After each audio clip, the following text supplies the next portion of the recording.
Hello and welcome to An Evening with Nirvana. It's a podcast where I'm going to be talking to a series of guests from the Doom community, maybe some people outside of it. We'll talk about level design, map creation, and other facets of game development and stuff. My guest for this episode is Megablast, a good friend of mine, who many of you will know as a Doom streamer on Twitch first and foremost, and others might have seen his name pop up in community projects like Mayhem Purple and Joy Mapping as a contributor. So, how you doing today, Mega? Good to be here. Doing great. Fantastic. I'm doing great. So I always start off with the same boring question, but how did you get into Doom in the first place? In the very first place, it must have been probably like 90. Doom came out in 93, right? Mm-hmm. Yeah. It would have been like 96. I would have been like 4 or 5 years old and probably just watching my dad and brother play, sitting on the lap sometimes, getting to use the mouse. Wow, huge. Yeah, the classic introduction. And then, I mean, obviously, as I got older, like 10, 8, 9, 10, just playing through the iWads a whole bunch with cheats on. Never beat it without cheats till much later. Uh-huh. Yeah, I But think I spent a lot of time with God mode on map 30 of Doom 2, just running around. of course. I mean, I thought no clip was like the coolest thing when I was a kid. Like you're just like out of bounds, clipping through all the walls, get to see all the monster closets and stuff. The ghost monsters and the lost souls getting stuck in the wall Yeah, and vanilla. yeah, it's a good time.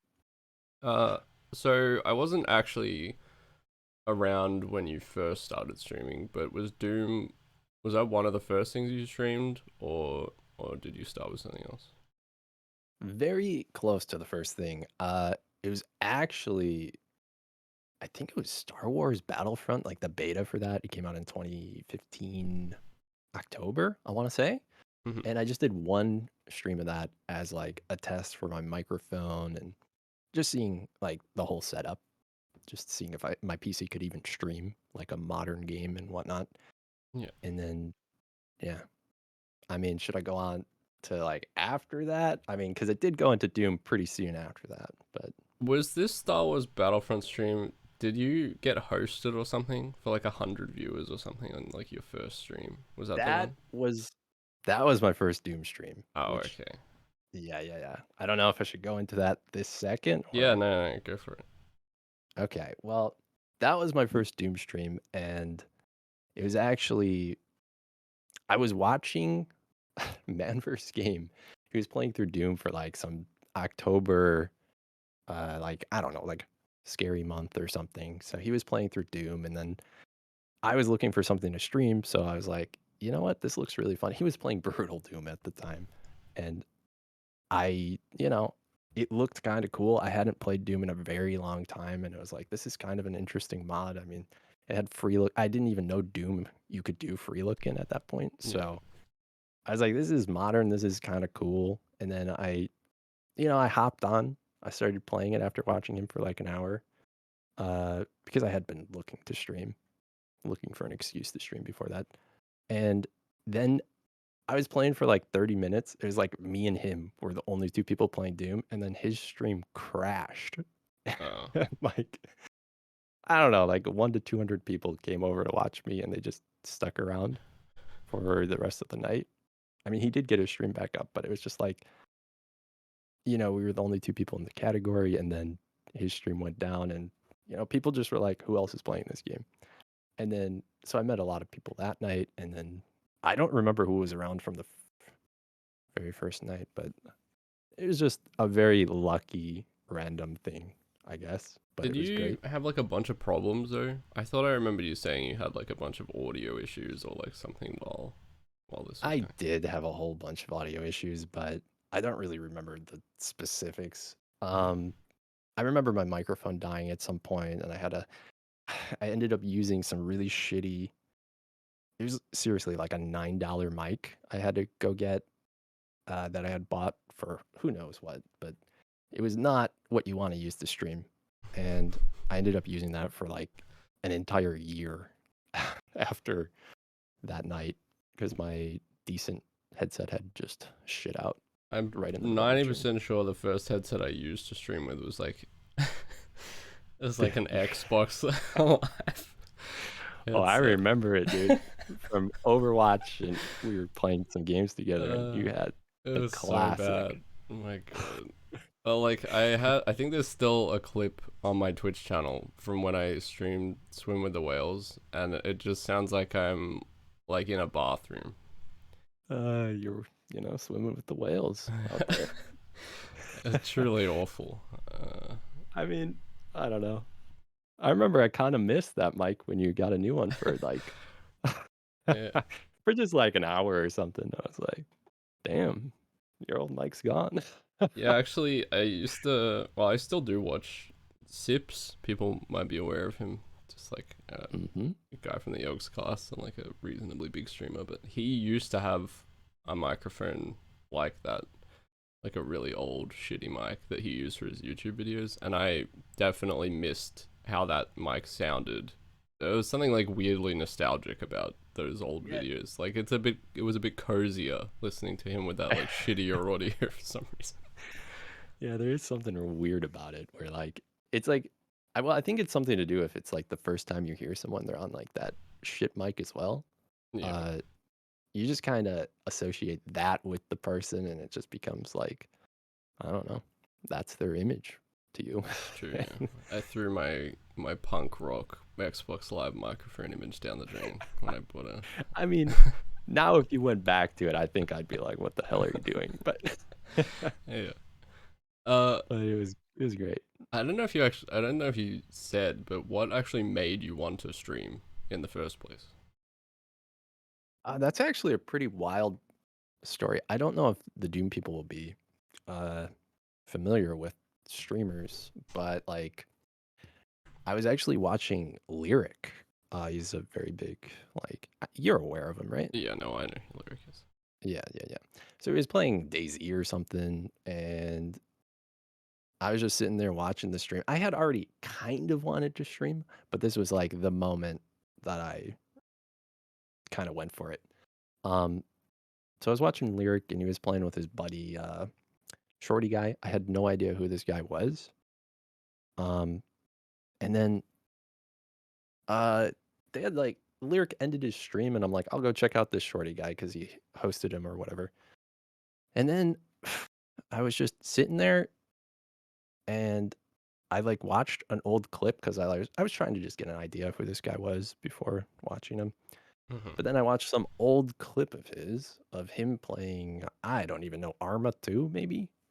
And it's just this really weird feeling of deja vu. Like I was looking at his webcam and I'm like, I have been inside that room before that the webcam's pointing at. Right. It is really just a weird moment where I'm like, I recognize that bookcase, that couch. And I'm like, holy shit, I recognize this guy. He actually like lived right next to me when I was growing up. He was my best friend's friend. So like kind of an acquaintance. I didn't know him that well, but I'd been in his house. We went trick or treating together, Not when stuff he like was that. there though. You just went into his house. No, no, no. He was definitely there. But yeah, like it's just a really weird moment where like someone is like doing this streaming stuff and it kind of like connects it. It's like, Hmm. wow, I could do this kind of, Yeah, I think And sometimes you do need for someone else to do it first that like sets the bar at a point where you're like, okay, I also could do this, I guess, because it can yeah. seem like sort of an insurmountable thing.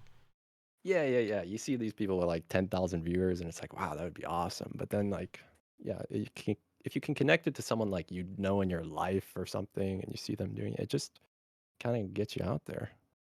Mhm. But yeah, then yeah, it was good. I never really like it turned out that like I sent this guy a message and I was probably like that cringe guy who was like, I see you streaming. I also want to stream. And, you know, those messages you get where it's just, Yeah. I don't know, you just close the message basically. You shouldn't I reveal that didn't you're really. closing people's messages, Mega. Jeez. Well, dude. You should be replying to everyone very earnestly. Excited to Yeah, see your I. stream. I'll be your first subscriber. It's just one of those things. Like after I started streaming, you realize that is not the type of message you send to streamers, I guess.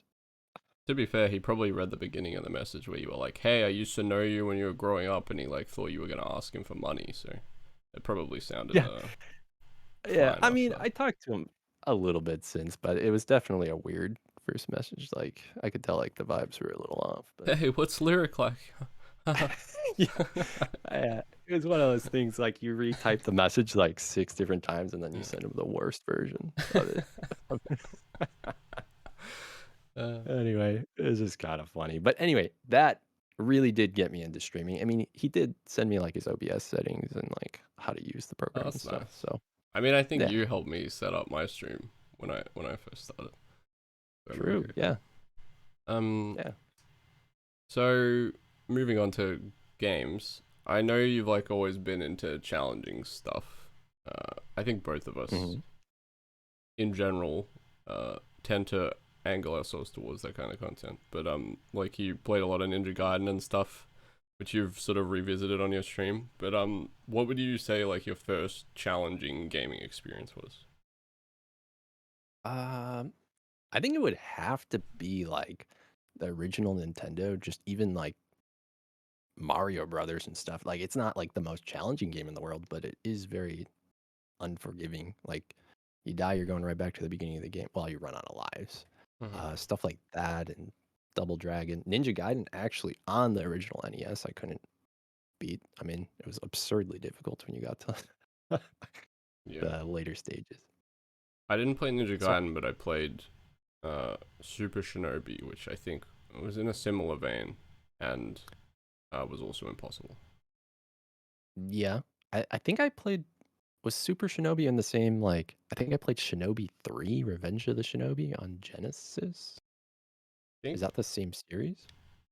Look, I'll be 100% honest with you. Super Shinobi may not even be the title of the game, Okay, okay. but I know there's a I Shinobi think there series. is a Super Shinobi. I think it was on. I had a Mega Drive, which I can It never is remember what Mega Drive is it's in the Genesis US. here. It is okay. Yeah. Yeah, Streets of Rage, stuff like that on Sega or Sega, Oh baby. Sonic on it. And yeah. It's the same system. But yeah, it had to be like the older console games. I mean, they were just so unforgiving. Like I owned tons of games and I probably beat like 3 of them back then. They were Yeah. I they were so much. we had like a big stack of NES games. I think we had like this 1001 games in Oh one. god. It was like a bootleg kind of thing. It had like 50 copies of Mario on it. And it was except it was called like something completely. It was like Super Run Man or something. Like it was not called Oh Mario, but it no. straight up was just Mario 1. It was just the actual game. But Nice. yeah, that had tons of stuff on it. I remember also not beating any of those games except Mario. Yeah. I think I did maybe beat Mario. I think I definitely beat Mario, but it was with warps as a kid at least. Um Mm. and I never beat Mario 3. I don't know that I legitimately like sat down and really tried to beat it, but I remember getting to like World 7 a bunch of times and just either had to turn my console off. I don't think it had saving or anything. Yeah, I think it checkpoints you like in the world you're in. So I think if you get game over, you go back to the beginning of the world, if I remember correctly. And That then, might be how it works. but if you turned your console off, I'm pretty sure, yeah, there were no saves. Yeah. So I would definitely say that's where I got like the itch for challenging gameplay is definitely older games that, you just either had to beat it or pretty much restart the game. Yeah, because I think a lot of people, if they've watched your stream, would have, um, some people would have maybe come in the brutal Doom era, which I will touch on a little bit, in a second. But people like me, I came in, I think It came in when you were playing. It was one of the early Mayhems, I think, like 2016 or something. Yeah, I remember the map you came on in on, but I don't remember like which WAD it was. I'm Like, sure it was one of the Mayhems. I remember the exact encounter when I started talking in your chat. oh, I Cause do too. yeah, because it was a real doozy. And at the time, I mean I hadn't really played P-Wads. I played a lot of the I-Wads, but Mhm. I was still playing keyboard only at that point, and then Oh, damn. and yeah, I hadn't really played any P-Wad stuff. So when I came in and saw your stream, and you were fighting like a trillion imps in this really difficult setup, that really got me back into Doom. I was wondering, uh, well, I guess you already said, was streaming like the big reason you got back into Doom in the first place, like playing Doom for Uh, streaming purposes, or had you gotten back into it and then decided to stream? I mean, there was a couple times I got back into it throughout my life. Like, I played with a couple friends. I think it was Scythe. We co-opted through, and then I played with my brother, and we co-opted a couple WADs. But it was never like I knew nothing about the Doom scene, I guess. Like I just Mm. downloaded like here's a list of the top WADs and I like clicked a random one and it was just like a one-off thing and then I'd play it again a couple years later. um but yeah, it would I mean I guess uh yeah, I just saw like yeah, it was a man versus game playing Brutal Doom was what really got me back into it, which is kind of funny and then Mm-hmm. I played that for probably a month or so. I went through like all the IWADs on the hardest difficulty of Brutal Doom with no saves. So, it was just a little challenge thing. I didn't expect anybody to watch it. I was just like, I'm just gonna play it through this shit. It looks kind of cool. And then, you know, as people come in, they started suggesting more and more WADs, and it kind of broadened your horizons and When that did whole you thing. start playing like Vanilla Doom then? Do you remember the first WOD that you played Vanilla Doom? I think it was Alien Vendetta. Um, Oh, but you were still playing I'm Free Look and stuff, right? Oh yeah, that Yeah. that phase lasted for a long time, Yeah, I actually. will. I did want to talk about that actually a little bit. Yeah. So the free look, I just thought it was so cool at the time because, like I said, I had no idea you could free look in Doom before I started playing. Before I started streaming, really, I just had no idea that was an option, and I don't know, it just was really cool to me for some reason that people had changed the engine and like allowed all these new things. Hmm. Um, so I was just I just found it more fun to play free look at the time. Uh, so I played through like Alien Vendetta, just tons of WADs with free look. Probably my first year of streaming, and I streamed pretty much every day at that point. I was really going quite hard at it till from like 2015, the end of 2015, October till probably the end of maybe like the start of 2017. I was going every day, and yeah, what question were we answering? I just Well, talked myself in a circle. well, it was sort of half a question, so it's fine. But I was wondering because I think for both of us, we went through like a bit of an evolution in terms of Oh yeah, yeah, how we yeah, played the game. Like, uh, yeah. maybe you even more than me, because like you came in and started with Brutal Doom, and Right. then it turned into Vanilla Doom, but with like free look and stuff, and then then you moved on to like then it was like pistol starts and then Right, playing right, with right. boom instead of GZ Doom. So I was just wondering, just maybe talk a little bit about that kind of gradual Yeah, yeah, evolution. yeah. Okay, so yeah, definitely. I started with Brutal Doom, which is very Z Doom, GZ Doom, all the bells and whistles, whatever. And then, I had moved to Alien Vendetta. I played just tons of stuff. Sunlust, Sunder, all with free look. I did play, it was kind of a weird hybrid because I had infinite height and everything on, but I did have free look as well. Um, so I think over time, what actually got me to play more vanilla was, I started realizing these authors had put, a lot of work into their thing, and they have a vision of how they want you to play it. I mean, I didn't realize all these settings existed in Doom before, where Mhm. like this is specifically designed for free look or this comp level or so I just started realizing over time, like, oh, I'm not supposed to shoot these revenants up on this ledge. They're supposed to be out of my view right now. And I Yeah. just started feeling like I was, kind of going around the design of the encounters, which people put a lot of work into. And I wanted to experience it, in the way they built it. So I ended up, checking readmes and fig- figuring out like which way WADs are supposed to be played. Eventually, I got into that. And also, King Dime always stopped by and made fun of me for using free look. So that that kind of got me to look into it a little bit quicker too. Well, he's a GZ doomer, to be fair. He still uses that He board, is. I'm pretty sure. I think it was more when I was like playing Sunlust with free look, he would joke about it. Just firing rockets off into the distance at Yeah. something I elemental. mean, The classic. funnily enough, we learned, Sunder may have been built for free look. Who knows? Yeah, So you were playing Sunder the correct way, yeah, little did we know. as it So was intended. Um, yeah, speaking of Sunder, that was as much as I came in during Mayhem and I was definitely around sporadically right. during that period, but I think Sunder is definitely like the point when I really started watching you stream a lot. Um, Hmm. uh, I guess between that, I can't remember which one you played first. I feel like maybe you did Sunder before Sunlust, but Yeah, definitely. It was yeah, first.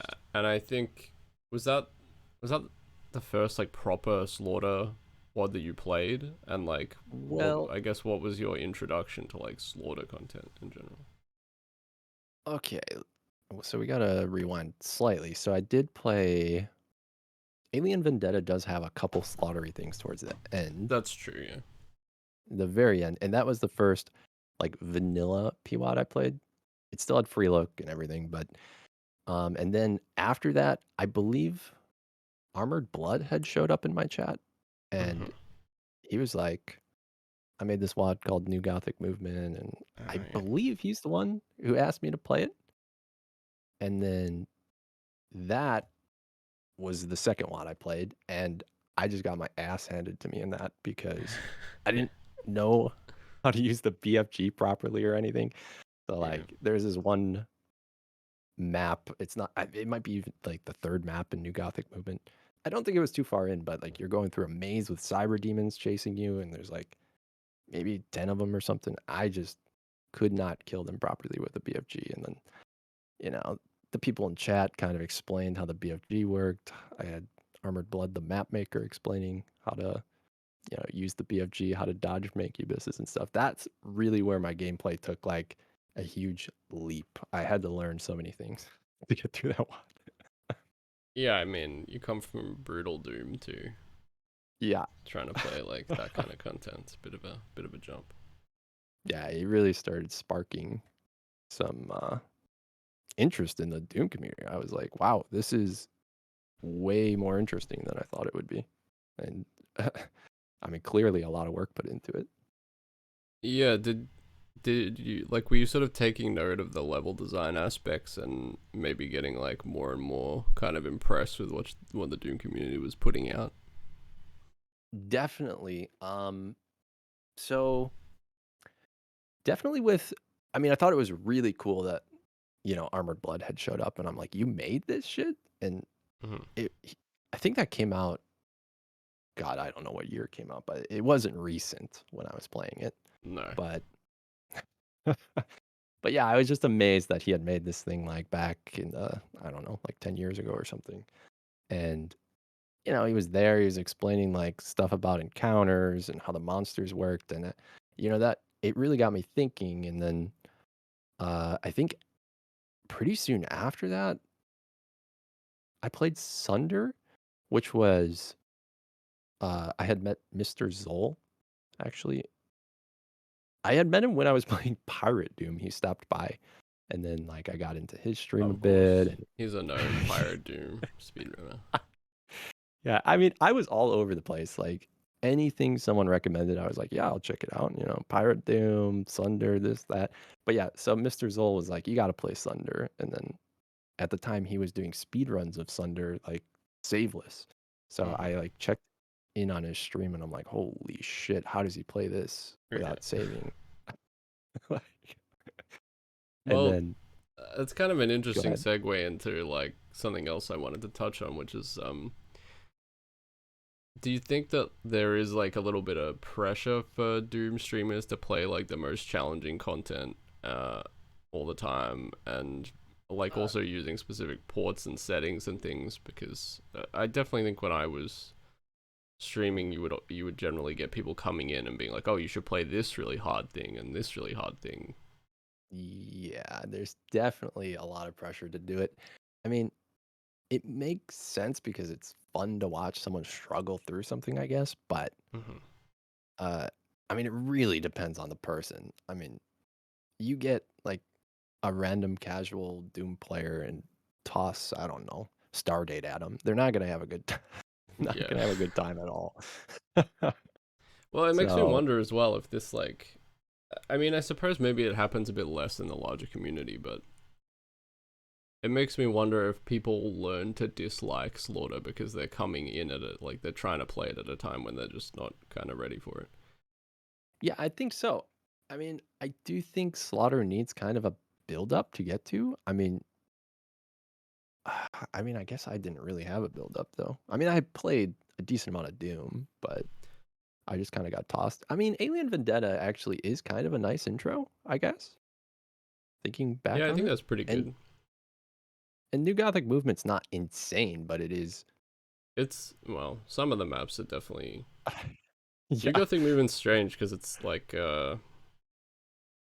it's not structured like a Rubik's Wad or something. It's like way more chaotic, very Yeah. loose, like Slaughter stuff, but also like very punishing. Oh, speaking of like that sort of gameplay, very soon after I played Rush as well. That was a great one Oh yeah, to get into. I think I Rush believe is the common Archie. one everyone says to Yeah, yeah, start with. yeah. I believe Archie showed up at some point, maybe during New Gothic Movement, and yeah, then he was talking about he also made maps, and then I got into Rush. It was a very, I don't know, good progression. And then, like I was saying before, yeah, Zol had kind of told me to play Sunder, and I was kind of put off by it, but eventually I was like, all right, I'll play Sunder. and, that there's a couple levels I was stuck on for days. I think you probably remember the Caco Demon fiasco. I was gonna, I was gonna say yeah. Well, that was a The particularly weird one, right? Because wasn't that like you were stuck on that fight for a very long time, the Kako Swarm, and I think it's map Yeah, 8. I want to uh, say, I think it's called Pale Monument. Yeah, yeah, map people will know it. maybe 8. But didn't like Yeah. Notch show up or something during that Oh fight? my god. Yeah, he did. So King Dime had hosted me, and then I was all pumped about that because we had it was it was one of my most hyped streams to date before that moment, and then like it was doing very well for me, and then King Dime brought a bunch of people in, and then I think Notch came with him, and then he's like, this looks insane, blah blah blah, and I'm like, is that actual Notch, like the Minecraft? It's just such a weird Yeah, that is moment. very strange.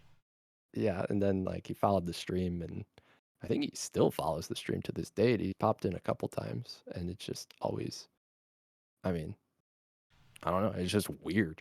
Like I mean, the I think people that what could, what drew me or what kept me watching a stream was like the perseverance. I was like, if I was stuck on this fight for this long, I would be so fucking mad right now. Like, yeah, but you were just like yeah, so calm about it, just like, well, if it's gonna take me 8 hours, it's gonna take me 8 hours.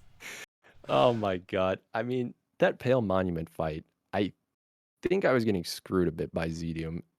It probably had the vertical like rocket push on the Cacodemons and shit going on, and Yeah. Well, it was it was a disaster. I also played Sunder in GZ Doom first time that I played it, and there were definitely a couple of areas like that fight in is it the end of map 10? God, I always mix these up. Maybe you know what? I Uh, think the Caco Swarm is not map 8. I think it's earlier, like maybe map 6 or something. And then could be. I think the end of map 8 is that massive fight that has like the big pain elemental swarm. And Oh so in god. GZ Doom, I had infinite height off. Yeah. Uh, so I was playing it like the worst possible way that you could, because I had no free look, so I couldn't look up to kill them when they were at the ceiling. And then Oh I no. had GZ Doom, so they flew all the way to the top of the skybox and just pooped out Lost Souls, and it was a nightmare. I I think I had a horrible time on that fight as well. You did, Uh, yes. I remember it yeah, well. like that was another multi-day event for me. Like, I mean, again, it was the pain elementals that, I mean, it was a very rough introduction to like, I don't know, you have to like weave in and out of those monster closets in a particular order, or you're just gonna get crushed in the center of the map. Like, It is pretty strict, yeah. Like the actual strap for that room is kind of I think maybe there are like two kind of routes you can take, but yeah, the one yeah. that the speed run at the time was doing, I'm pretty sure I was definitely not doing for most of my attempts, I'll say that much. Oh yeah. I mean, I had a lot of like, I guess like pride. I didn't want like help with the encounter, so I was just like hammering my head against it over and over and over and over. So I Yeah. was not doing it properly till probably I had seen it for 10 hours or something like that. And then I started to realize maybe you kill these pain elementals very early on before they can move. Like, I mean, it's difficult when you're streaming anyway.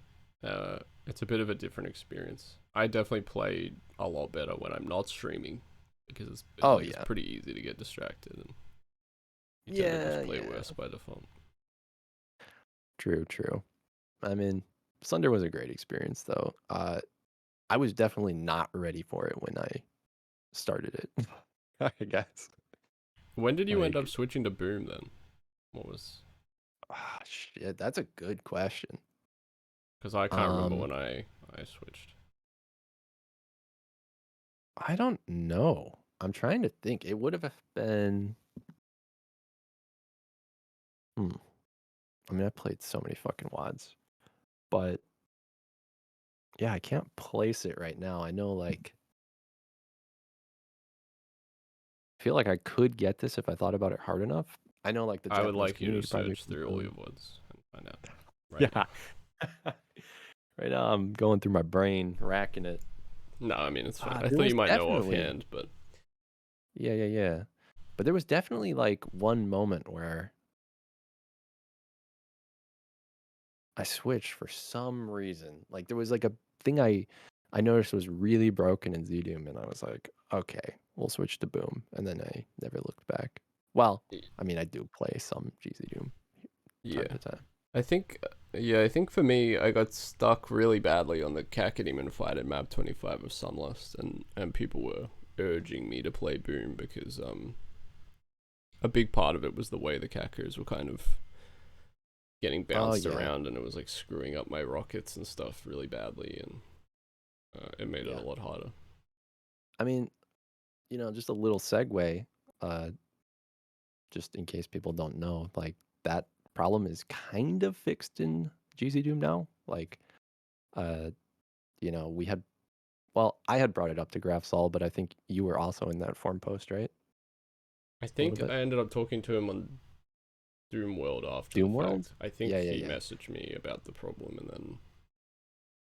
Yeah. and then So we talked about it. Yeah. basically, yeah, brought it up on the ZDoom forums, like that, rockets are pushing Cacodemons all over the place and it's not technically correct. And this and that, and also I think he fixed uh the paint elementals going to the ceiling that we were complaining about in Sunder. So Yeah, I think more both of those. recently, yeah. So Yeah, he shout like outs to Graph for realized. actually, Yeah, taking these Graph's things on all board. fantastic. Yeah, he actually I mean, we didn't do any of the fixing. Yeah, Graph fixed it after we posted on the feature request section and brought it up to him, and boom. GZ Doom's now better for everyone. A little bit. Yeah. Uh but Uh, yeah. I think we both had a bit of like a baptism by fire because It's I, definitely. well, I started streaming Doom because of you, really, because you were streaming Swim with the Whales, and I was watching Mm-hmm. you play map 3 of it. Yep. And I was like, this looks absolutely insane. But I really liked what I was seeing, and I was watching you do the final fight, which was kind of another um epic installment of Megablast Oh no, streams. yeah. Uh, and I was like, oh, I wonder if I can do this. And so I went and sort of had a couple of attempts at that final fight. Um, I think I like actually like tried to match my health up to yours and see if I could get through it from the same place you were in. Oh yeah, But this was nice. keyboard only. I'll have you know. Ooh. And I was like, this is really hard. Uh, and then I ended up streaming. I think I streamed Plutonia first as like a kind of a warm up thing, and then Mhm. Swim with the Whales was the first P-Wad that I played. That is So quite a jump. yeah, this was with a controller though. I moved on from keyboard to a controller because I had played Doom Yeah, on the yeah. Xbox, and the controller felt quite good, and so, and I wasn't really much of a keyboard and mouse player. I think Overwatch was like the first keyboard and mouse FPS I ever played. So Damn. But yeah, I remember you jumping straight into Swim with the Whales, and you did pretty decent, but it was definitely, the baptism by fire. oh, it was a time. Um, I mean, I think that WOD for me in terms of mapping and stuff was probably definitely one of my biggest early influences and still a big influence. Uh, what would you say for you are like your biggest influences in terms of like actually creating maps? um, I would definitely have to go with the earlier stuff I played had the biggest impact. Mm-hmm. Um, I mean, Sunder blew me away. Like, just the massive structures and hallways and stuff.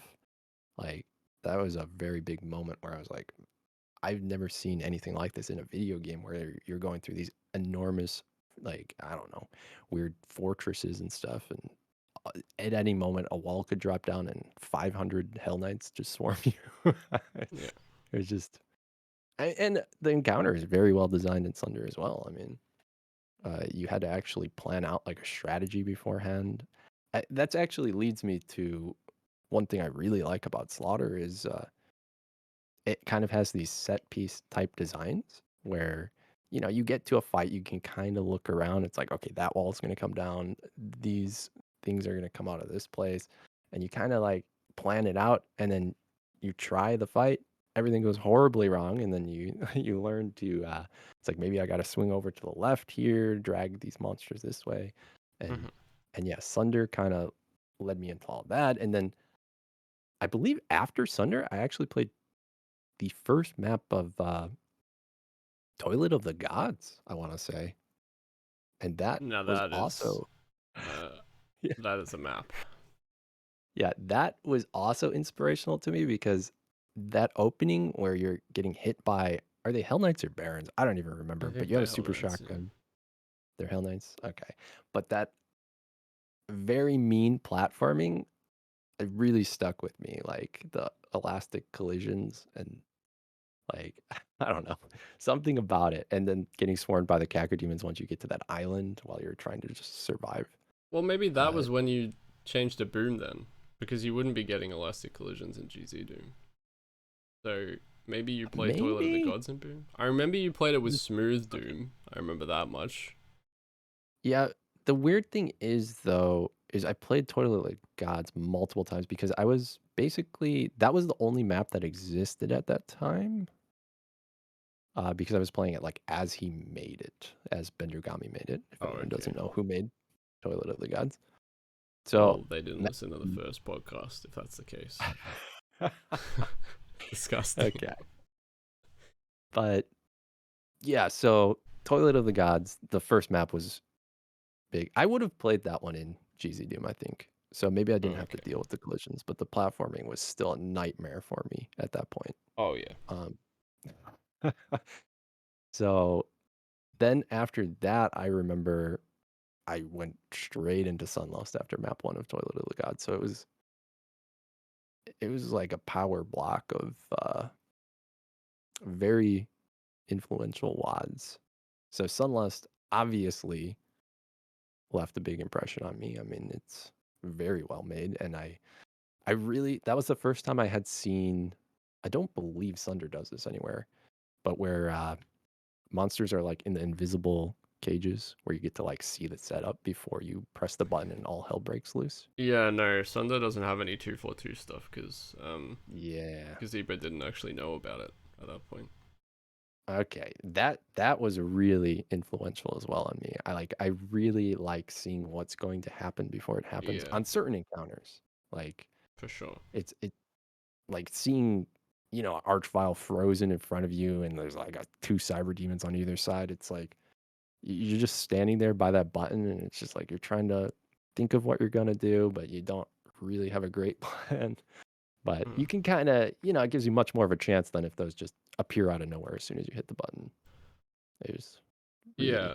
So yeah, Swim with the Whales also did that, and that was something that Oh, true, I really true. liked a lot too. I had well, technically they do it in Plutonia map 11 and TNT map 31.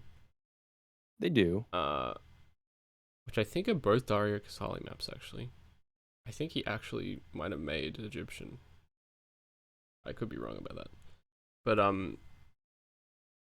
so I had seen that, but but something that, and this is something that I've talked to Rubik's about quite extensively, like after the fact. But I think what we both like to do is like, and what I really like about his stuff is that uh, presenting like encounters to the player so that they're given enough information to make intelligent decisions from the outset. I think that's like really important to like good encounter design in Doom. Exactly. Yeah. Like, it feels very cheap if an encounter comes out of nowhere and you're dead within a second. Like, Yeah. And it it's doesn't just like, necessarily oh, mean you have to show all the monsters that are going to be in the fight, but you can make it yeah. obvious enough. Like this wall's going to lower, probably. Like let the Hmm. player intuit some things,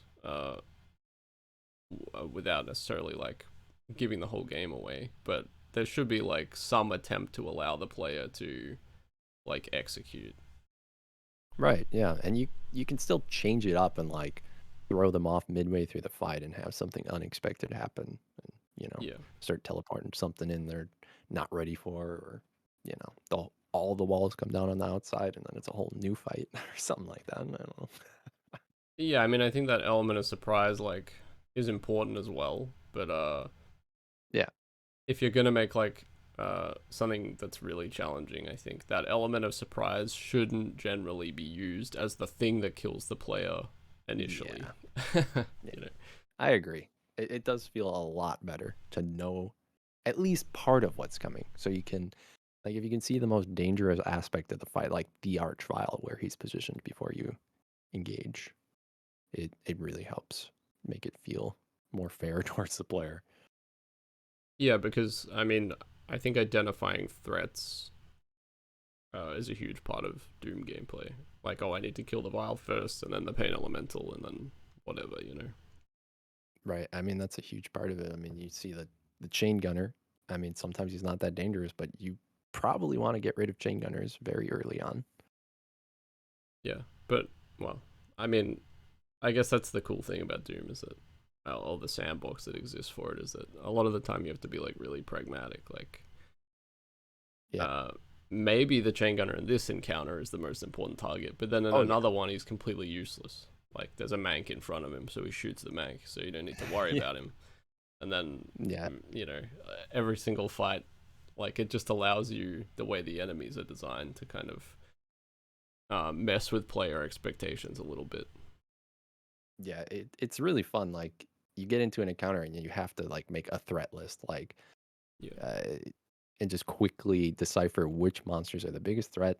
That's at the top of your list. You got to figure out how to kill them. Maybe get out of the way of these pinkies. Get those rockets up on that arch file as fast as you can. And yeah, it's just really fun and very interactive during a fight. But yeah, I think there's also a lot of fun to be had as a mapper in terms of like subverting player expectations. Like, Oh yeah. uh, something I like to do is like put cyber demons in that look like they're built for infighting, but they're actually the main threat. So like you're supposed to take them out first, but people who are good at slaughter will leave them alive because that's Mhm. generally what you do in fights to promote infighting, but that's actually what ends up killing them. So like you can Yeah. start to like metagame a little bit. Yeah, those are the sorts of fights that will fuck with me quite a lot. I love leaving cyber demons alive till the last possible moment. Yeah. But it is fun to like turn that on its head and yeah, make them the main priority in a fight. And uh, but yeah, Yeah. So I suppose in terms of maps, I think you made a couple of like community project things that you've actually released. But I think maybe the one that you would be most known for would be Tesseract from Mayhem Purple, which you worked on with Mr Zzul. Uh, I'm just wondering sort of how that collaboration came about and what the process was like putting it together. uh, I believe Mr. Zold just came to me out of nowhere.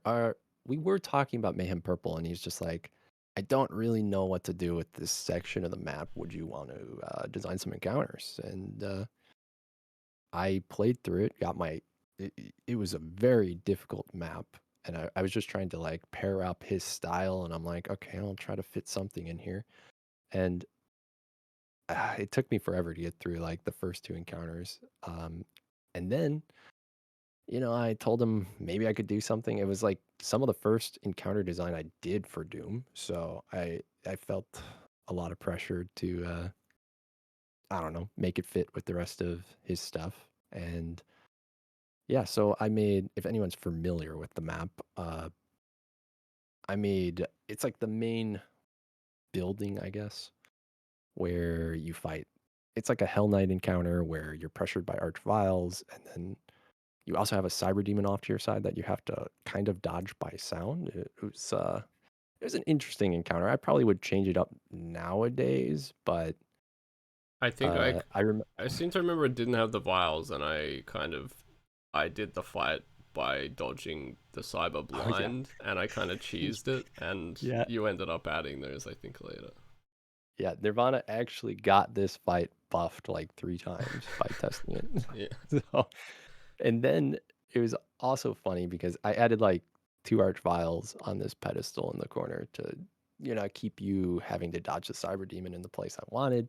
They were just area denial. And then I showed it to Mr. Zoll, and he crushed the fight. And he was just like, add, I don't know, 10 times the vials. And I was like, are you sure? I added 10 times the vials, and it was actually really quite fun. I don't know. And so that kind of, I don't know, Mr. Zoll definitely influenced me to uh, play with monster numbers a lot more. Like, if you want an area to be denied, like sometimes you got to go a little wild. Uh, I mean, you have a rocket launcher and like 100 rockets in this fight, so 2 vials are gonna go down in a second. So sometimes you need to make it a little more sharp Well, because also they were. probably like something that I talked to Ben about, and I Uh, think we've discussed it when working on stuff, but that sometimes, or like when I make an encounter, generally I will start by making it as difficult as possible and then like reining it in slowly as I right, right, playtest. right. Yeah, I mean sometimes I do that as well. Sometimes it's just absolutely obscene when I put the monsters in, and like it's still It's true. beatable, but it's not fun. So I think some of the like, stuff you sent me has been like some of the most brutal stuff I've tested over the years. yeah, I tend to make stuff really hard, and then I also rein it in. But sometimes I do it the other way around, where I mean, it depends on the space you're creating an encounter for. Like sometimes I'll go way too light, and like it'll have all the elements I want, but like I was saying, like sometimes you just need to ramp it up to really nail the feel you want. Sometimes maybe you just need to, pop in a couple cyber demons to speed it up. Like that's one thing I don't like in Doom is when people make very slow encounters where like you get the fight, you beat it, and then there's a lot of cleanup you have to do for like 10 minutes. Yeah, You're like shotgunning definitely a lot more common hell. in like either older slaughter stuff Yeah. or like people's first slaughter maps will be.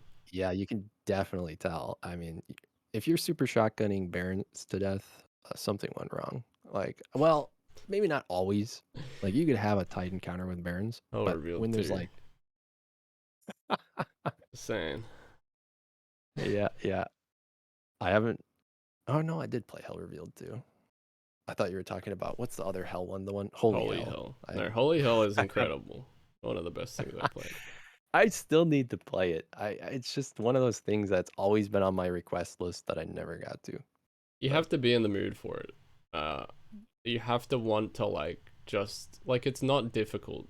It's not like a hard word, but you have to really yeah, feel like playing something super grindy. But personally I had a great time when I played it. like I like those older WODs. I mean, they're a lot of fun. I mean, it probably has some grind to it, but sometimes grind is really fun. Dude, it I has don't like really know. 30,000 monsters of grind. Oh yeah, but I don't know really how to. I don't know. Split up which grind is fun and which grind is terrible. It's just like when you play it, you know whether. I think the grindier it is, the easier it has to be for me.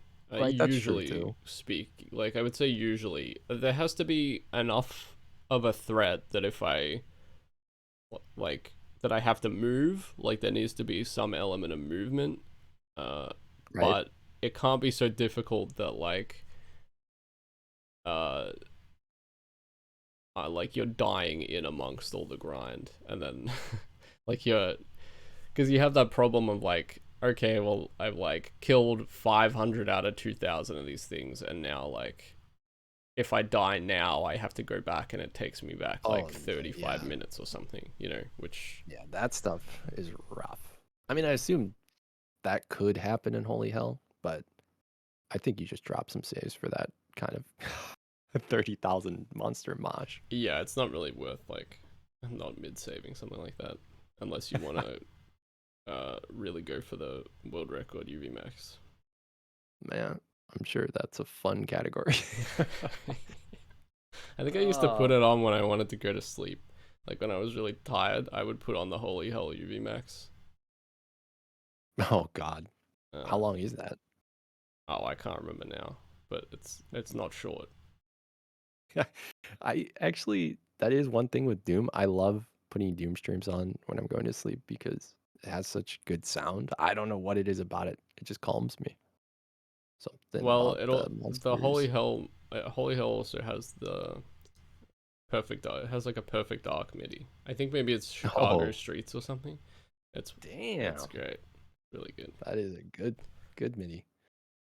Um, but anyway, going back to Tesseract, uh, I pretty much made that encounter, and then the next encounter was like a giant, like I guess it would be like a little set piece thing with a bunch of plasma marines and these.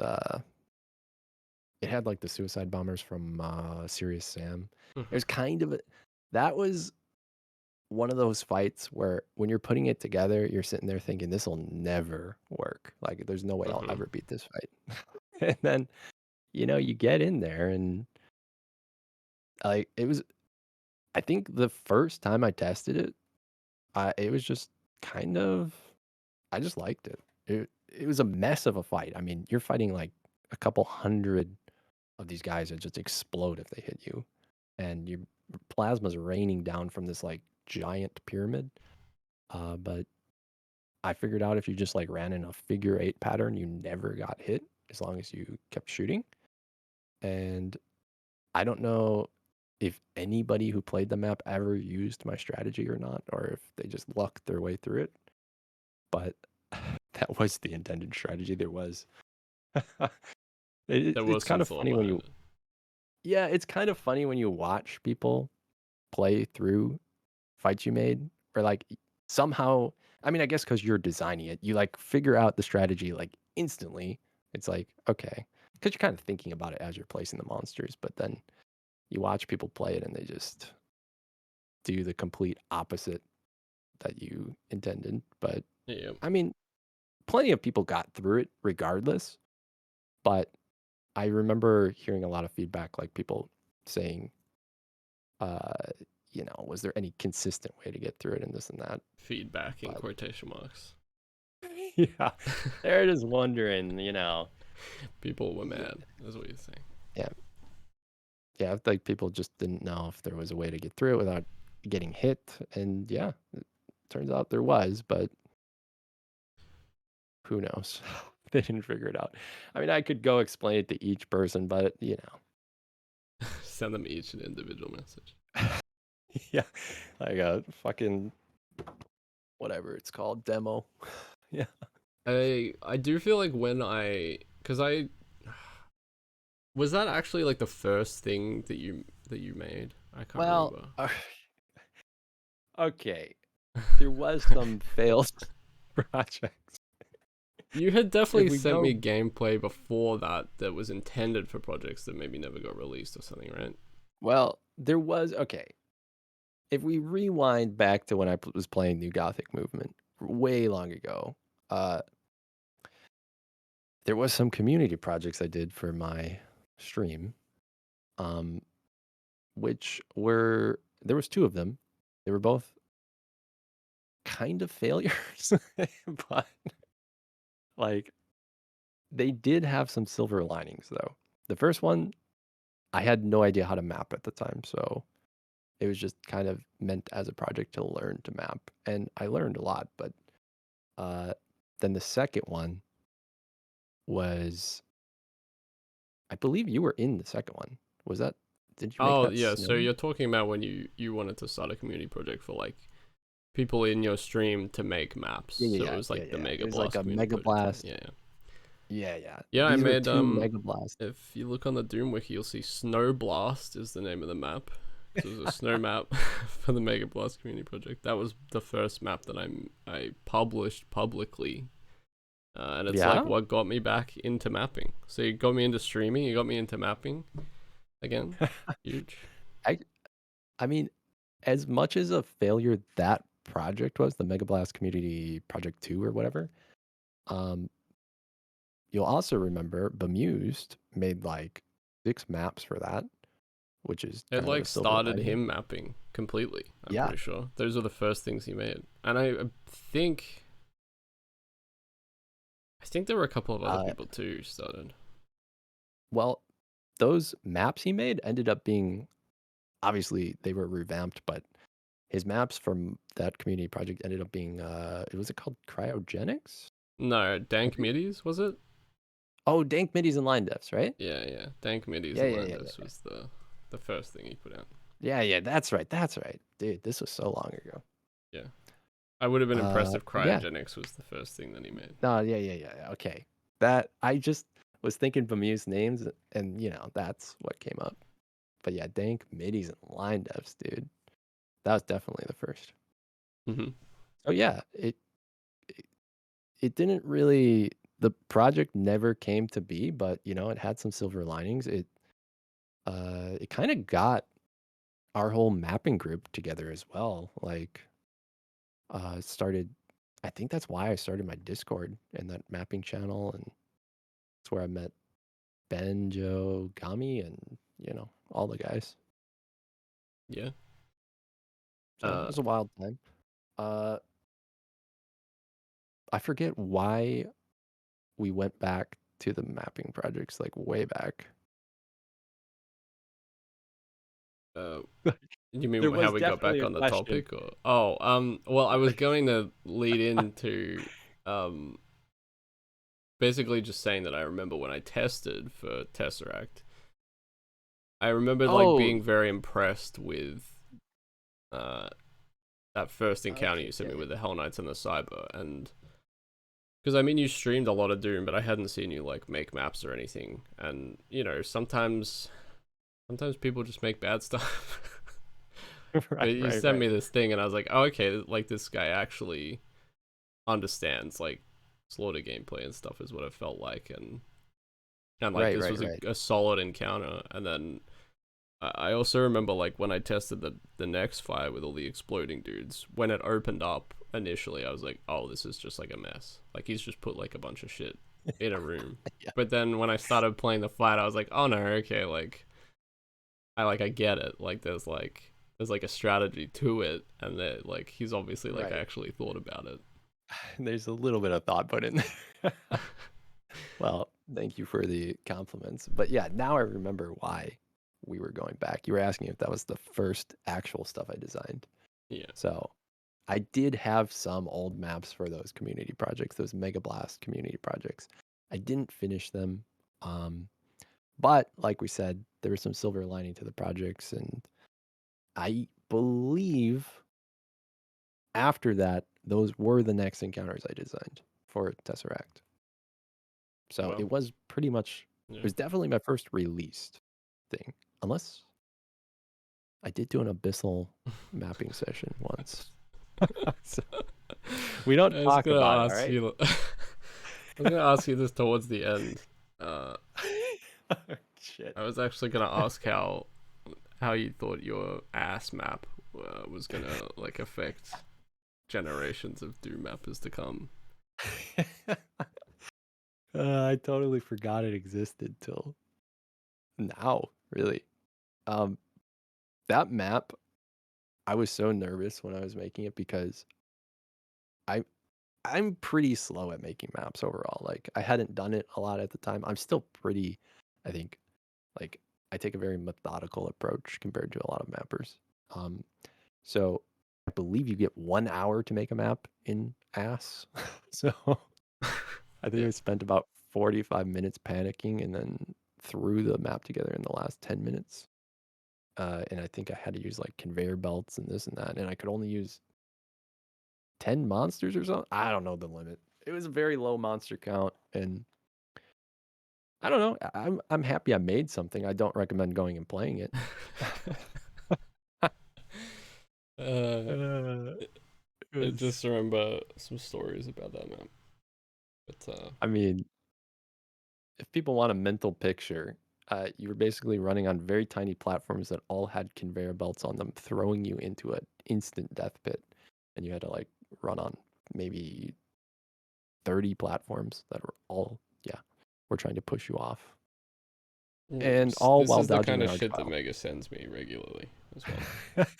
Yeah, there was an arch file trying to kill you the entire time that you had to dodge on these conveyor belts, by the way. So it was good. Yeah, sounds great. Yeah. Um, to go back even before Doom, because I was a little curious about this. Uh-huh.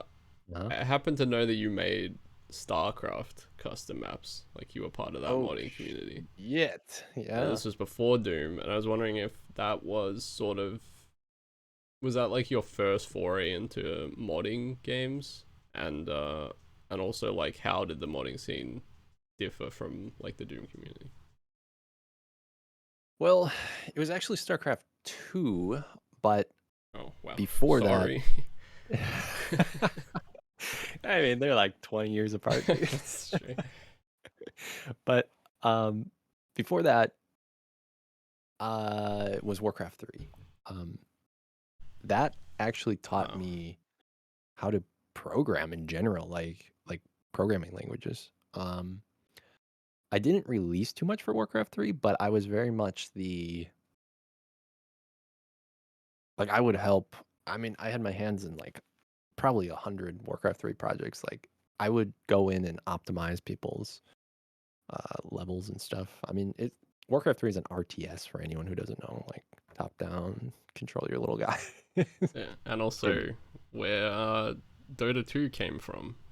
Which, yeah, Dota 2, a Warcraft 3 custom map. yeah, Um, but yeah, so Warcraft 3 really got me started. It taught me so many things. It actually got me my first job as a web designer because, funnily enough, from making Warcraft 3 maps, I just, you know, picking up web design was so easy. It was just, I just knew how to like code, I guess. I don't know. Picking up HTML was very simple and all that sort of stuff. So, when people are saying it's bad that your kids are wasting time on video games, I mean, sometimes they can be productive. it's true. Yeah. uh, but yeah, so Warcraft 3 definitely made some things there. I I don't know if like any of my stuff is still out there for people to play. Like one thing was based on Oblivion, actually. Um, it was the entire, what was the continent in Oblivion called? Like Cryodil or Cyrodiil, was that it? Cyrodiil? I don't know. But yeah, it was the entire Oblivion continent, and you each owned one of the main cities, like each player. Wow. And it kind of worked like you like built buildings and you had like a list of buildings and you could like pick a barracks and it would like construct it automatically somewhere in your town. It was very automated, and then like you kind of like Dota, the all your creeps, I guess. I don't know. All your units would run at each other, and you had heroes and stuff. It was honestly a very ambitious project.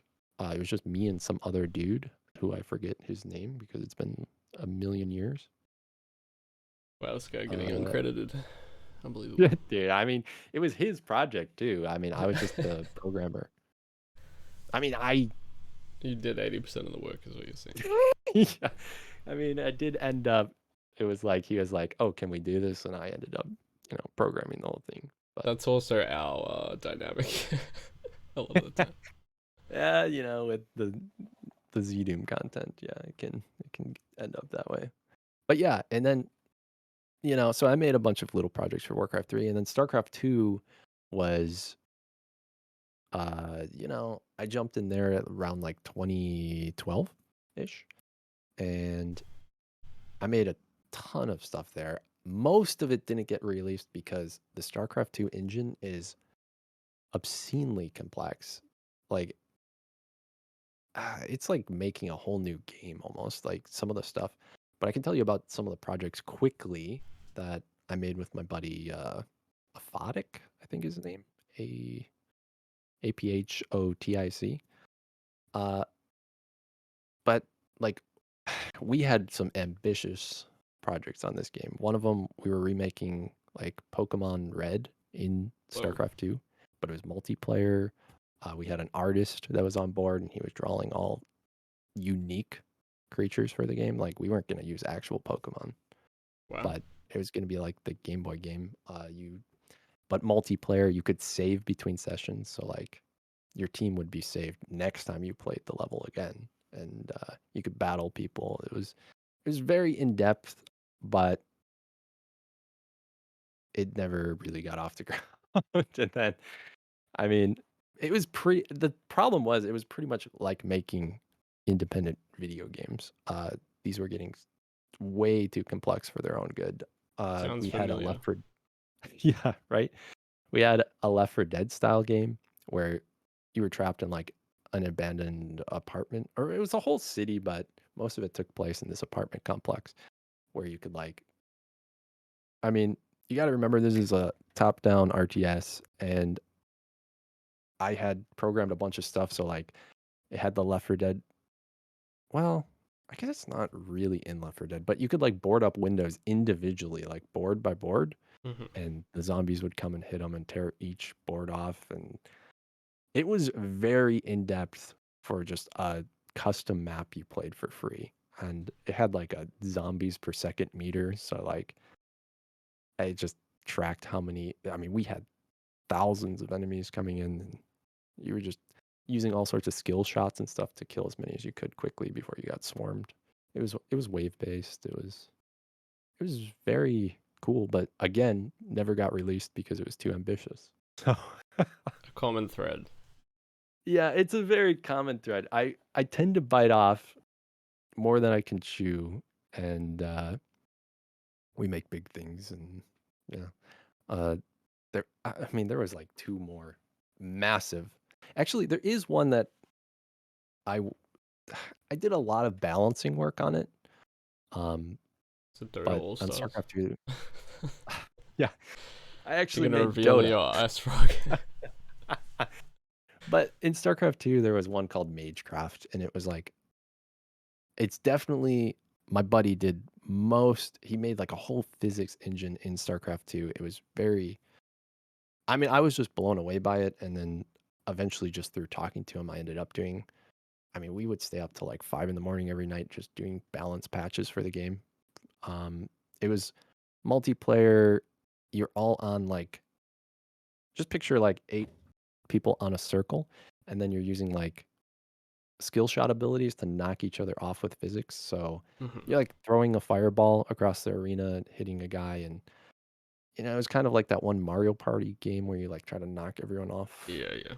the giant summit or whatever.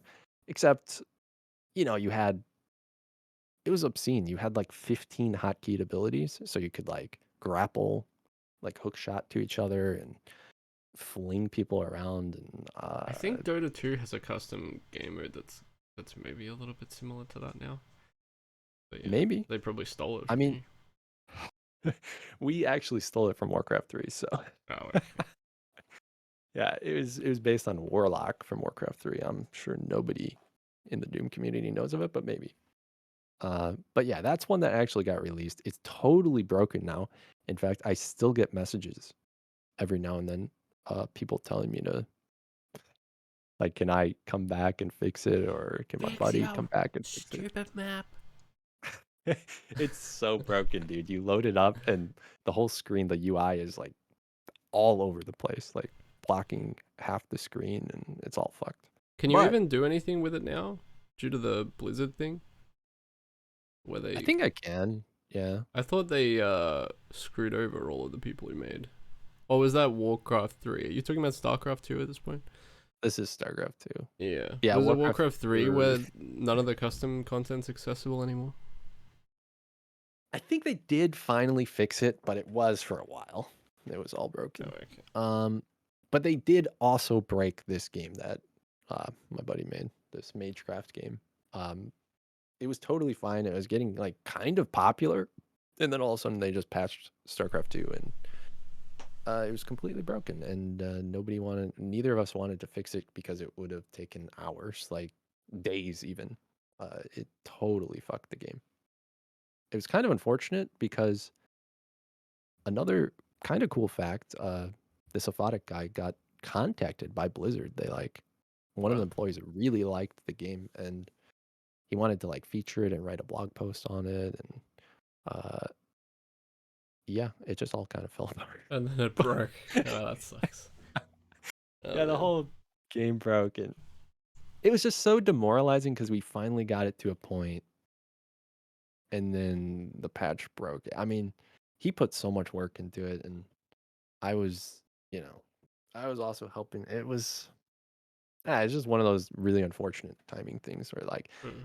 you're like pumped to get it all finished, and then it just completely fucking broken, and it wasn't anything you did to break it. It's just the patch broke it. Yeah.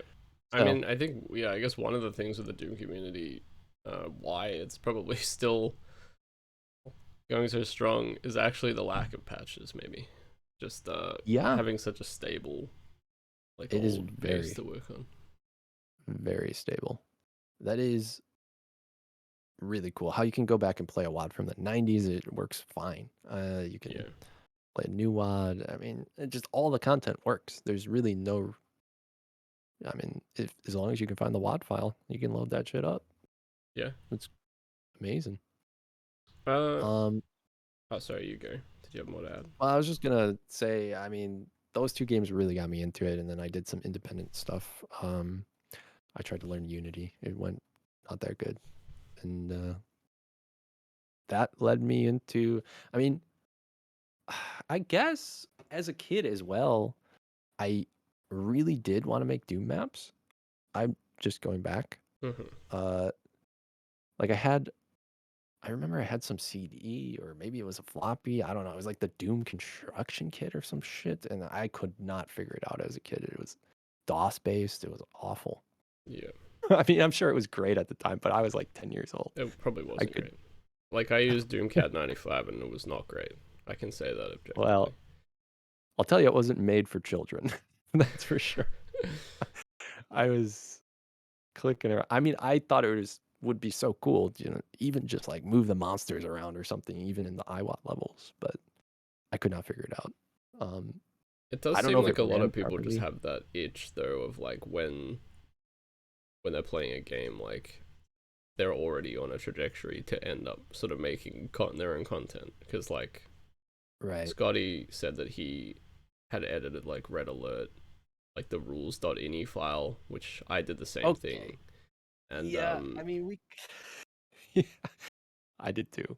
So we could yeah, definitely Red Alert 2, even uh, Furious I think I Revenge. made a Warcraft 2 map back in like 1990, whatever year that came out. Yeah.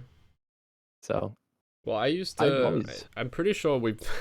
I think we've talked about this before, but I think we both also made custom Age of Empires, sorry, Age of Mythology maps. yeah, I mean, mine weren't anything impressive, but Oh, mine I weren't. did make. Mine was legitimately like, I think it was actually the Titans expansion, and mine was just like a box with every single unit in it. Yeah, I did a similar thing. I also did that with Red Alert 2. I would just give all the main MCVs to myself, and I'd be like, "Oh shit, look at this! I can play all three, all Hell three yeah. races." And that was my creative output back then. Well, it's the same thing with Doom, right? Like, if everyone's first map is like a box with 20 cyber demons or whatever. Yeah, actually, yeah, my first map was shit, but it's kind of I had a weird experience with it because it was actually I think it was when I was doing the first Megablast community project, but Armored Blood actually offered to teach me how to use Doom Builder, and him and Archie just kind of they're just kind of sitting in my chat for hours, just like explaining like this was a ZDoom project, so they're explaining like how to like God, what is it called? ACS, like how to write ACS to like open doors and stuff. Um, and how to make like 3D water. I was really into like the gimmicky ZDoom stuff at the time, Mm-hmm. so I see. I, This is the Nazi fortress, isn't it? it is. It's the Wolfenstein Nazi fortress, which yeah. And it had I that poly object door. I God, seem to dude. remember that took ages. That took I might have spent 12 hours making this rotating glass door, and I remember it too. Yeah, I it remember the was stream. this is why the map never got finished. Literal 12-hour door stream. And there was people there the whole time like maybe try this, maybe try that. Like nobody quite knew how to make this function. But Poly we objects are got it wild. done. They were a lot worse back then too, from memory. Yeah, In yeah. terms of, I think now there are some tools that make them a bit simpler. But Yeah, and this one had to be like transparent and there was a lot of problems like if you could see the top of it, it glitched everything up. I don't know. It was a mess, but streaming mapping actually very, very fun while learning. I mean, yeah, I never, it did kind of hinder actually finishing anything because I would get distracted so often because you could just ask someone like how to do some wacky feature and then guess what? You're sidetracked for the next 5 hours. I mean, uh, but yeah, that Wolfenstein Nazi Fortress thing never got finished, and Caligon still brings it up like every other time I talk to him, asking when it's gonna be done. It's never gonna be done because I think I lost it, but oh no, that's a tragedy. That is an absolute tragedy. But yeah, big shout out to Armored Blood and Archie for they sat around for hours just teaching me how to do random stuff in Doom Builder. That really probably was a massive kickstart. I mean, because they are two very decent mappers. Yeah, I remember. I'm pretty sure I used to watch Archie stream mapping, and sometimes I would ask him a question about how to do something, and he would just like go off to the side in the void or whatever, and he would just build something and like show me how to do it. He's someone Yeah. who works extremely quickly. If you've ever seen Archie stream mapping, he just Oh puts yeah. maps together like I don't know, about 10 times as fast as I do. I want to say. Yeah. I mean, I remember going to his stream and I just, or maybe he was in my stream. I don't remember, but I had asked him if he wanted to make something for one of these community projects. He seriously had a map done within 30 minutes. It was just like, here it is. Yeah, no, I It's like, remember the map too. I remember yeah. making. It's like, holy shit, what? You're done? I haven't even thought of how to It start has my some map. cool GZ Doomy gimmick too, where I think all the textures in the map Yeah. changed when certain things happen. I think Archie's like a programmer as well, so I think he's pretty handy with the Yeah. ACS and stuff. It had like unique features too. Like it wasn't just some thrown together map. I mean, it probably was for him, but I mean, it was pretty good. I mean, I don't remember any of the combat. I don't know if I actually got to play it ever. Now that I think about it, Well, I I remember mean, the him building community it. project kind of disintegrated. I mean, it definitely did. But, so I don't know if he ever sent me the map, but I definitely watched him build it and was blown away. I mean, he works fast. Uh, but yeah, it was really cool having them like mentor me through map making, and it really got me over the initial hump. I mean, Doom Builder is amazing. You don't, I mean, it's very simple, but you got to know a couple things before you really get going. You definitely have to Like, know the basics, and you yeah, also have to have like a decent amount of patience because it is line by line instruction. line by line, yeah, and like if you don't know how to associate like lines to actions and then like what they're going to And affect, like heights like are a big thing for new mappers, I've noticed. yeah, Uh, yeah, in yeah, Doomcad 95, you actually there was no visual mode for it, so every single thing you had to type in manually. So if that you wanted a height sounds for a room, you had to type in exactly the height. So it was very good about teaching me Cyberdemons can fit in this height room. They're true. 110, but you need like a 128 usually or whatever. So Yeah, uh, I definitely that had was that kind of basis for it. But when you first come in, I do notice that a lot of people struggle with like, oh, like a spider mastermind needs this much room to like walk around and all that kind of stuff. I still struggle with that. Like I don't know the actual sizes of the monsters. I very much just I mean, I know the general size, but I very much wing it a lot of the time. It's like I don't know the revenant height, I guess. It's like half their hitbox or something. It's 56. I'm pretty sure. So 56. same height All as the right. player, despite the fact that they're actually, I want to say they're like 72 or 96 tall, or they're a lot taller Yeah. than their actual hitbox. And vials are also slightly taller than their hitbox. They're also 56. But Right, right, right. But anyway, yeah. So learning mapping was really fun, and then obviously a lot of other people have helped me since then. I mean, you've helped me quite a bit with some random uh design theory and stuff, and just random editor stuff. I'm sure I've asked you at some point. well, a lot of that also comes down to that Megablast community thing because we would go into Discord, and I think Discord streaming was it around? I know that we I we sort of did mapping and stuff together, and I sort of helped you with some editing stuff back then. hmm Yeah, I don't think streaming existed yet, but well, on Discord. Um, but yeah, we definitely sat in voice and like shot screenshots back and forth of rooms and Yeah, it designed all sorts of random stuff. So that was definitely very helpful as well. And I want to say like don't know, I definitely got help from all the people in that mapping channel.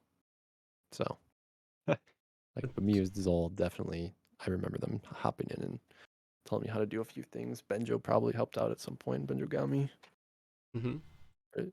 Yeah. Um, I guess to move on to like us sort of working together and stuff, we actually have like we have quite a few collaborations that we've worked on like for several Yeah. years, and some of This them is true. probably are never gonna see the light of day if we're being honest with ourselves. Yeah. We It's do have tough to one say. currently that might.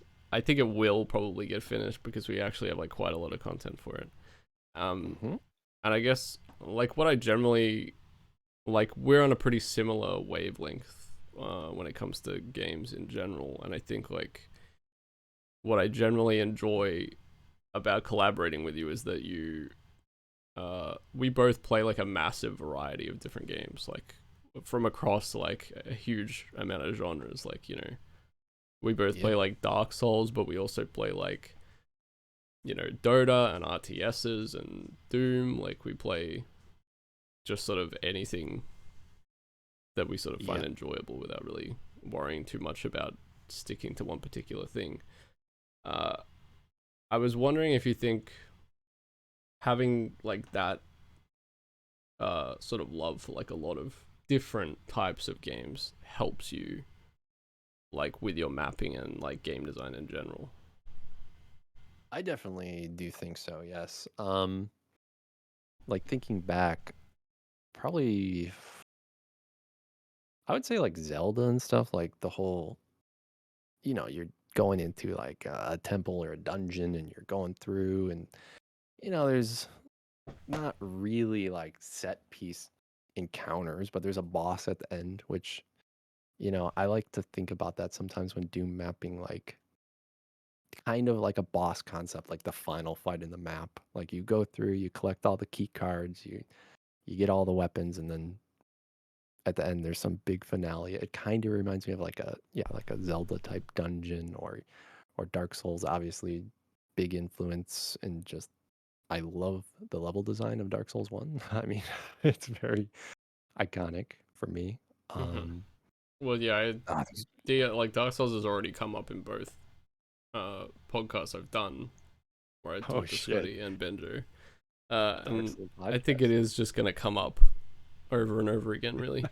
Well, there's got to be a pretty big overlap in people who like really hard content. And I mean, Dark Souls is hard, but I mean, it's definitely about more than that for me. I mean, it's just got such a weird, interesting story and just an intriguing world design. And Yeah, I do think the story element to Dark Souls translates to Doom a little bit in the sense that, you know, yeah, Doom does not have, people don't make PWODs with big like story arcs and things usually. It's usually very gameplay focused, but with Dark Souls there's like these elements of telling story through uh like the actual environment you're in and the aesthetics of the right. areas and like the monsters themselves. So, and because slaughter words are kind of these, a lot of the time, these big sprawling kind of things, you can sort of attempt to do like a bit of storytelling through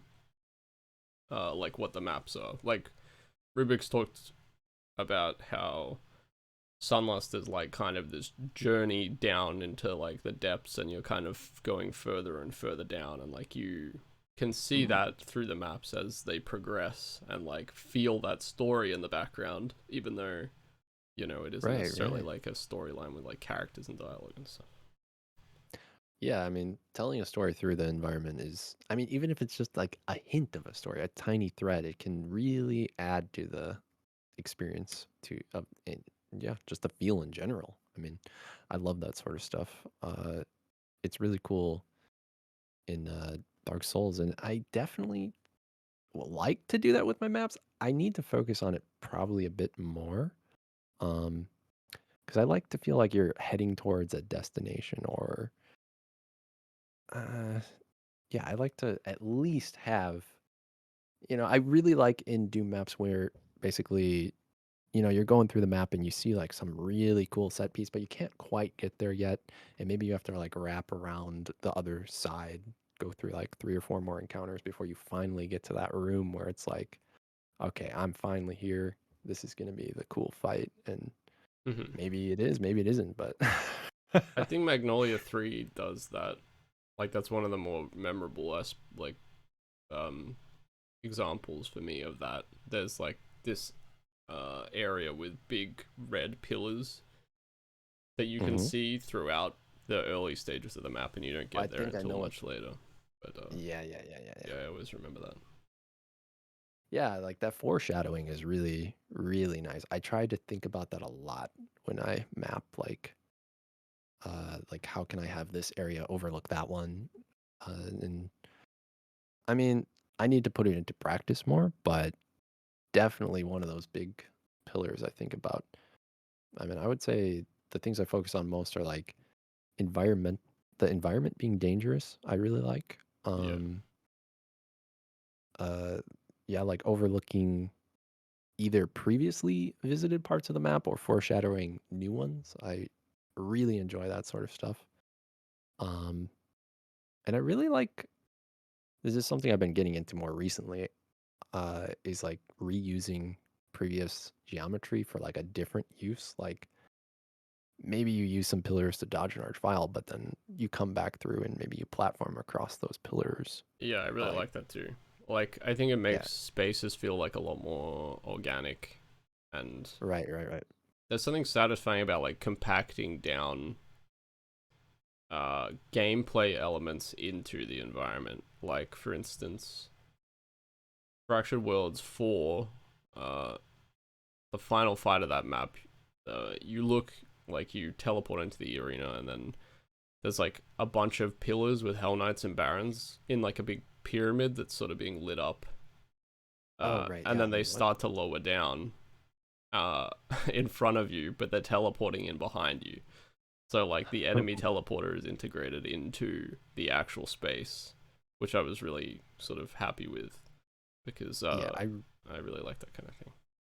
yeah, I remember playing it and being, you know, I just love seeing like the mechanics of Doom, like you're just showing them off kind of. Like Yeah. I mean, we all know monsters teleport in, but it's kind of cool to watch it happen and like there's this big moving pyramid thing and it it's just nice to yeah, showcase that sort of stuff. And it's another reason why like even if I do a Zdoom mod, I will still use like monster closets because uh stuff like that just feels more natural. I don't know. Like, Well, I like the still, I think it's mechanics still behind generally Doom. better to use them in Zdoom stuff, just because spawning things in with ACS, the map spots can get like blocked, and then monsters Oh tend yeah, to yeah, not yeah. TP in. So I think generally people who make Zdoom stuff do still use monster teleports. Right. I can't say I've torn apart too many like high level Zdoom ones, but that makes sense. It definitely makes sense. Um, ah, That but element yeah, that you're talking about of like having reusable geometry is definitely um, a big feature of like one of the maps we're working on for this project. yeah, that's true. There's quite a bit of I platforming in mean, it, but you have like this interesting idea of like uh, not only like the space sort of changing geometrically so that you can access new areas via the same sort of sets of platforms, but also uh, there's this really cool idea of like, which I wasn't sure how we would make it work at first, but it's like if you drop off, because there's all this platforming, and usually, you know, in hard slaughter content, you're rewarded for falling with death. Uh, yeah, but what you sort of came up with was this idea of like you go across these outer platforms, and then if you drop off, um, it's fairly likely you're going to drop down and you fall into like an encounter. So you're actually like you're rewarded with gameplay for falling down, but um, then you have to like make your way out. And like each of these sort of, I think there are 3 fights in each of them. Um, you have to sort of work your way back through either like all three or two out of the three or whatever, and then you can kind of choose which path you want to go down from there. Right. I don't remember. Did we actually put a key or anything at the bottom? I don't think you have to do it, do you? I think that, yeah, no, I think you do have to do it. I Okay. think there is a But key at the bottom. there is still some like weird stuff. Like you can walk down through all the fights. Like you don't have to fall. So you can climb down through each encounter one by one, or you could fall into the final one right away. Or Yeah, you could do them like 3-2-1, or you could do them 1-2-3, or 2-3-1, or 2-1-3, or like you could do yeah, them in pretty much any order depending on where you sort of right. drop from. I'm pretty sure. And any place you drop, you might have different ammunition health. I mean, who knows? But I mean, they're all beatable from falling in. So it's yeah, it's a neat idea. I didn't know. Like I was looking back at that map and I didn't know how much. I mean, I really like what we have currently. Uh, but yeah, I was almost wondering if there should be another layer below, but who knows? That map It is will never already get a finished bit if of we a keep. mess. Like if you look at the auto map, it's we might have to It's do some cleanup to make it that obvious where you actually are at any given point. yeah. But anyway, so look forward to that map if we ever finish the project. It's We will. another I think we actually. will. I mean, this is sort of a project. The reason I think we'll finish it is because we're kind of collecting scraps from a whole ton of things. And I mean, you're making a lot of unique content as well, but like this map we're talking about was originally we were collabing on it for was it Haste? Yes, Or that was originally going to be a haste map. yeah, it was originally a Haste map and I had a lot of it done, but I couldn't quite figure out the multi-tiered idea that you were just explaining. Like it was one of those things I wanted to do, but I couldn't quite figure out how to do it till we talked about it maybe a bit more, or we kind of worked it out. But yeah, so I'm bringing together like a lot of the scraps I have from I don't know, like 10 different projects and throwing the encounters into these sort of maps and you're making some new stuff and I think you have some scraps like you have one of your maps is from Fractured Worlds maybe? Like it's just a layout or something. I'm trying to remember what I That had. one purple one, I know you tossed it to me at one point. It's like or maybe like it's not a square, but it's like I don't know how to explain it. I think It's maybe I like a had something that was a scrap. That was scraps from haste, maybe it was another another haste map haste map, actually. because I had a map that got split into 3 maps, and I used 2 of them for Oh haste. yeah. Okay, that's what it was. It was another haste map. Yeah. It had like a sort of similar color scheme, I guess, to Fractured Worlds, which kind of made me think that. But yeah, it definitely was. Well, we got a pretty wild palette that I put together for this one, Yeah, I which has mean, kind of driven hopefully. the aesthetic in Oh yeah, interesting ways. and I don't know if we should say, but it's. I guess it's gonna be a comp level 21 wand. I don't know. Yeah, will be MBF 21, I think, at this point, Yeah, unless at something this it point, did. I think there was like an update to MBF 21 that broke the whole wad at one point because it uses some yeah, pretty wacky, some some stuff very that you've wacky never shit. seen in Doom before. We will say that much. But Yeah.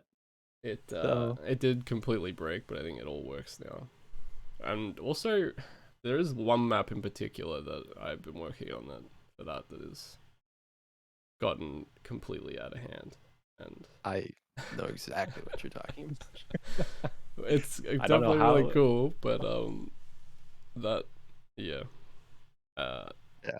I think all the maps that we have, uh, none of them are completely finished, but definitely some really cool encounter ideas using some of the BF21 stuff. And Yeah. Honestly, at this point, I can't tell if people are just gonna love it or hate it. I mean, yeah, but we're well, gonna. definitely challenging in parts. Some of the fights that I build in particular are pretty disgusting at this point, but yeah, I would describe it as very experimental. Yeah, but And definitely, I'm very excited to get it done. Actually, I really like yeah, these I maps a mean, lot. we do need to get back to mapping. I would say, when did we even start that project? It must have been last year. Yeah, I think so. I think so. Who knows? We But have a lot of projects. We've got one from like yeah, 5 years ago, which we won't discuss because that one.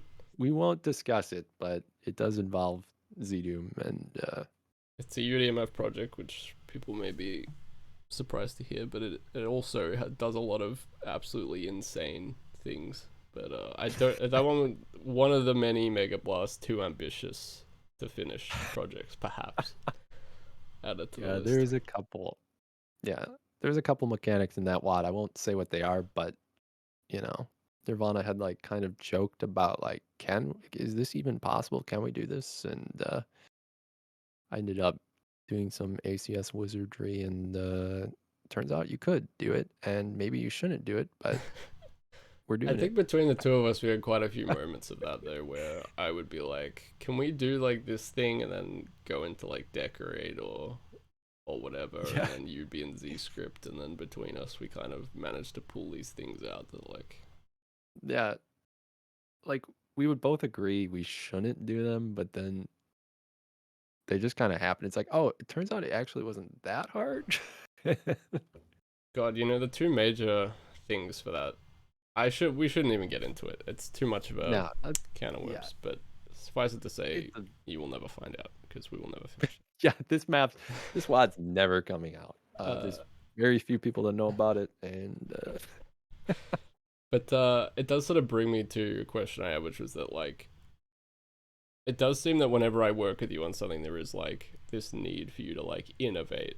Like this MBF thing, something I'd never seen anyone do before. You sort of had come up with. The UDMF project we were working on, that also was like a whole bunch of things that I've never seen done with GZ doing before. And then you're talking about your StarCraft stuff, and that was all like incredibly ambitious. Do you think like you need something like that in a project for you to be interested in the first place? maybe I think I just like, messing around with the engine and seeing what you can do and like trying to either break things in various ways, or Hmm. I just like, I guess, pushing the envelope. I mean, I don't even do it on purpose a lot of the time. It'll like the project will start off completely normal, and then I'll just be tinkering around trying to figure something out, and then like I'll see some comment where people are like, "Well, don't do this." And you kind of dig into what they're telling you not to do, and turns out you can do some wacky stuff with dehacked and whatnot. I mean, sometimes when I don't know, you just add random flags to shit and mess around, you come up with some wild stuff. But I would definitely agree that it's one of my strengths to come up with like a weird gimmick, or just like I don't know, just something out there. I just like playing with the variables of a map, or like if someone tells me like they hand me an encounter and they don't know what to do with it. A lot of the times, I don't know, I just like come up with something really off the wall somehow. I don't know. Like it can either be really bad or really cool. I mean, I think a lot of it does stem from the fact that you play a lot of games and Yeah, enjoy that's like a true. lot of different design elements from different stuff, because a lot of people just don't have that kind of stuff to draw from in the first place in order to come up with these kinds of ideas. Like, Yeah, that definitely could be like, I'm pulling stuff from all sorts of games, and I don't know. I also really enjoy talking about like the mechanics of Doom or whatever game we're focusing on at the time.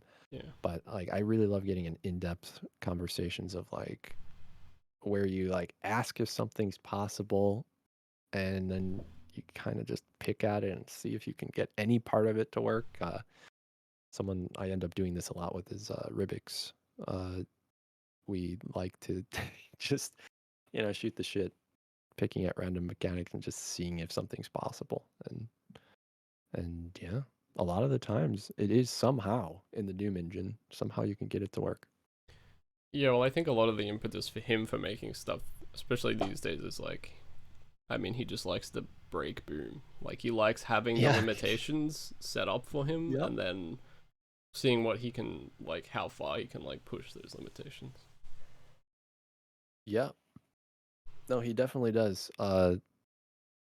Like with the jump mod he just put out is really quite cool. I mean, he could have easily done the same thing in Zdoom, but he wants to do it in Boom just because you can Well, make it an MBF, arch right? wild jump. Is Uh, it comp level 11? I'm pretty sure. maybe it is CL11. I don't actually know what It is. comp level he I'm ended fairly on. sure it is. I know there was phases where he tried out a whole bunch of stuff, but I think it did end at 11.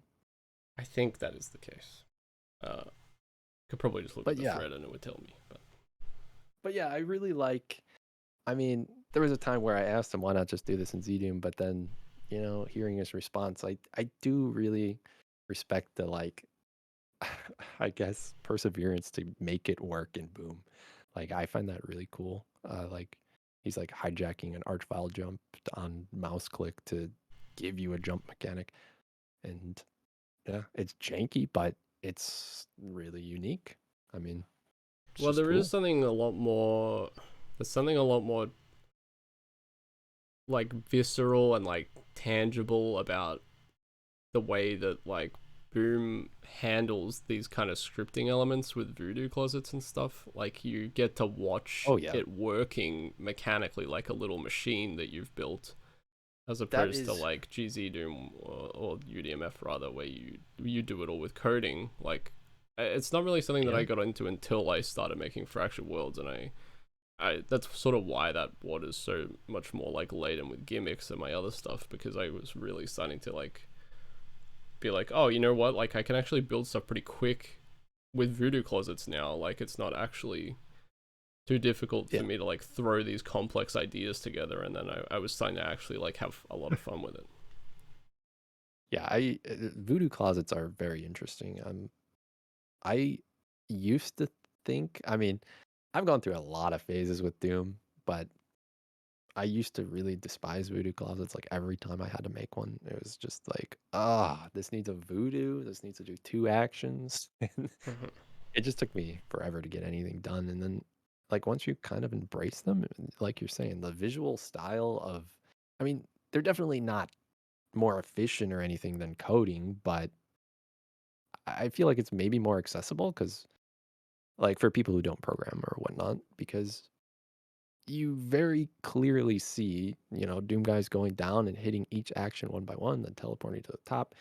A very easy way to create like a looping event or, a lighting sequence, or it's just really cool. I mean, Yeah, I mean, I think it's for also good for people who, because a lot of mappers are coming in as people who are more like visually oriented learners or Mhm. visually oriented people, and so being able to like build something physically that will then enact whatever Yeah, changes you want in an area is kind of like a cool, very like singular thing to do. yeah, it definitely. I mean, I can't think of another game where you like, oh, maybe like Minecraft or something. You build like physical parts, like with redstone. I haven't played the game, but Yeah, that is in fact a part of Minecraft. Yes. yeah, I've seen videos where people are like making insane things like that. But other than that, I can't really think of another game where, yeah, you're like manipulating. I mean, it's really cool when you think about like a voodoo closet. I mean, you're putting a second player in who's tripping all these events because I don't know, it's just very unique. And yeah, I do think it's just way more accessible than people. I mean, personally, I find coding much easier, but most people do not. Uh, Yeah, I mean, I am kind of surprised usually when, because to you like programming is very intuitive, and to me it's very unintuitive. So like right. Yeah, when we exactly. worked on UDMF stuff together, uh that's why I was saying our dynamic before was very much like I would have this idea like, oh, I want to do this, and then I'm like, usually I would try to tackle it a little bit because I do know a bit of ACS, like in the context of Doom. I know how to use ACS Right. a little bit for basic things, but then I would, if I couldn't figure out how to do it myself, I would just be like, hey Mega, can you do this? And a lot of the time you would just have it done in like like 10 minutes or something. Yeah. Yeah. It's very much one of those things like eh, when you get it, but before you like understand what, the script's doing or whatever, it's just voodoo magic. I mean, you also need Yeah. to, it's like learning another language or something. You need Oh to be yeah. using it in order to retain the knowledge and Yeah, like that have a reason to continue learning and stuff. So it's definitely one of the biggest hurdles, like remembering the actual names of each like action, I guess, in Doom and that's just why all sorts of stuff. annotation is important. I hope you Yeah. annotated the code for that well, because if we ever come back to it, Oh, which I we did. won't.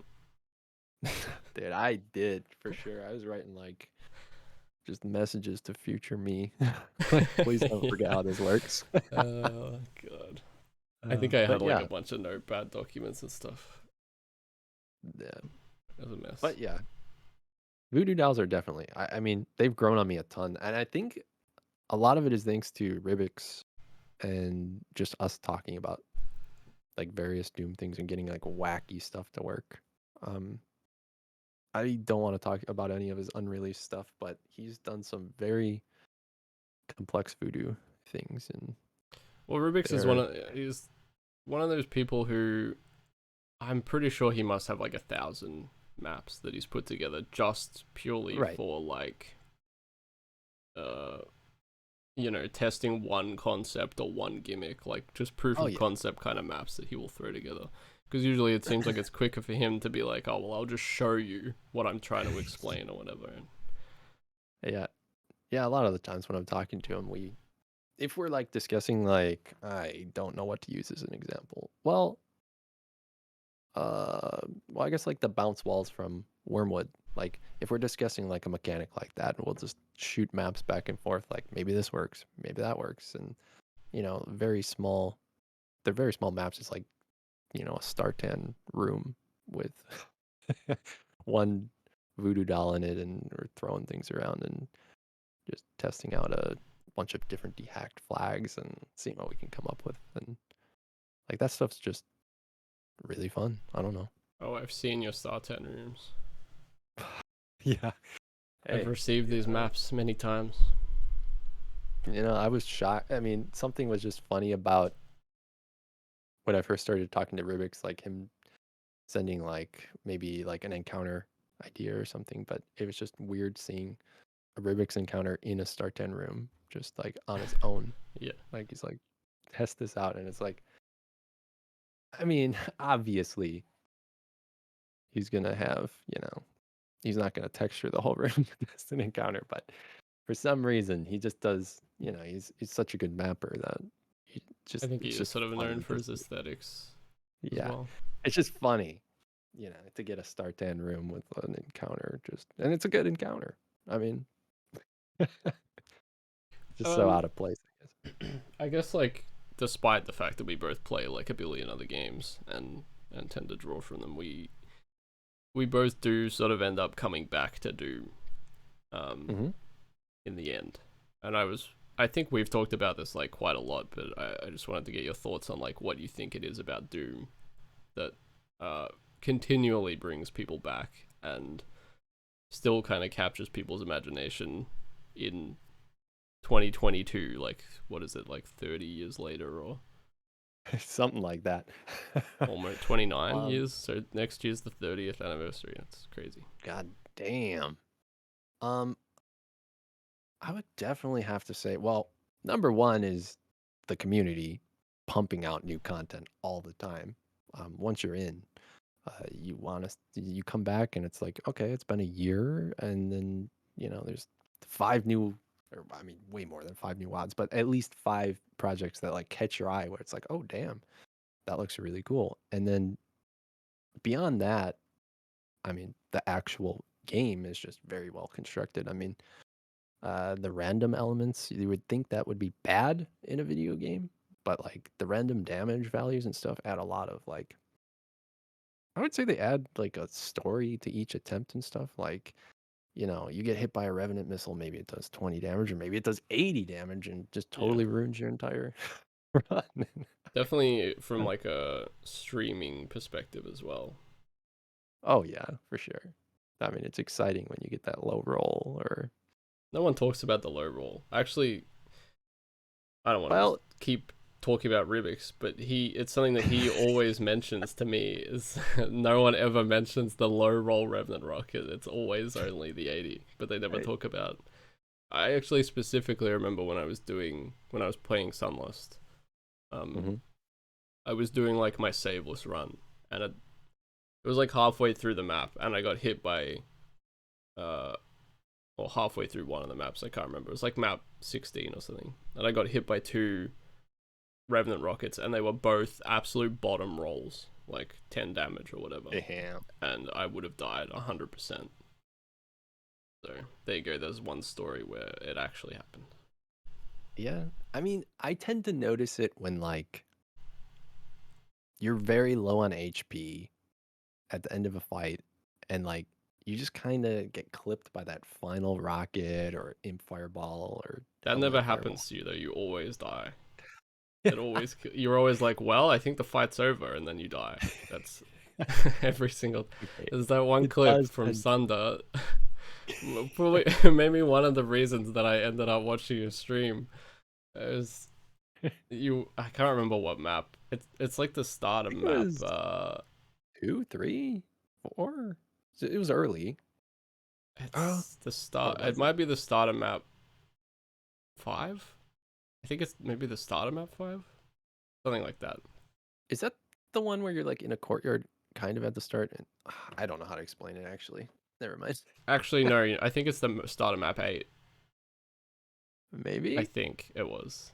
God, I can't remember. I'm But so bad at regardless, associating. yeah, Yeah, I don't know. I You know. had basically you've been grinding out this fight for like quite a few attempts, and then you finally beat the fight, and you were like, "Well, I think we did it. I think that's everything." And you were standing still, and this Revenant rocket had been following you without you realizing it, and you just died instantly.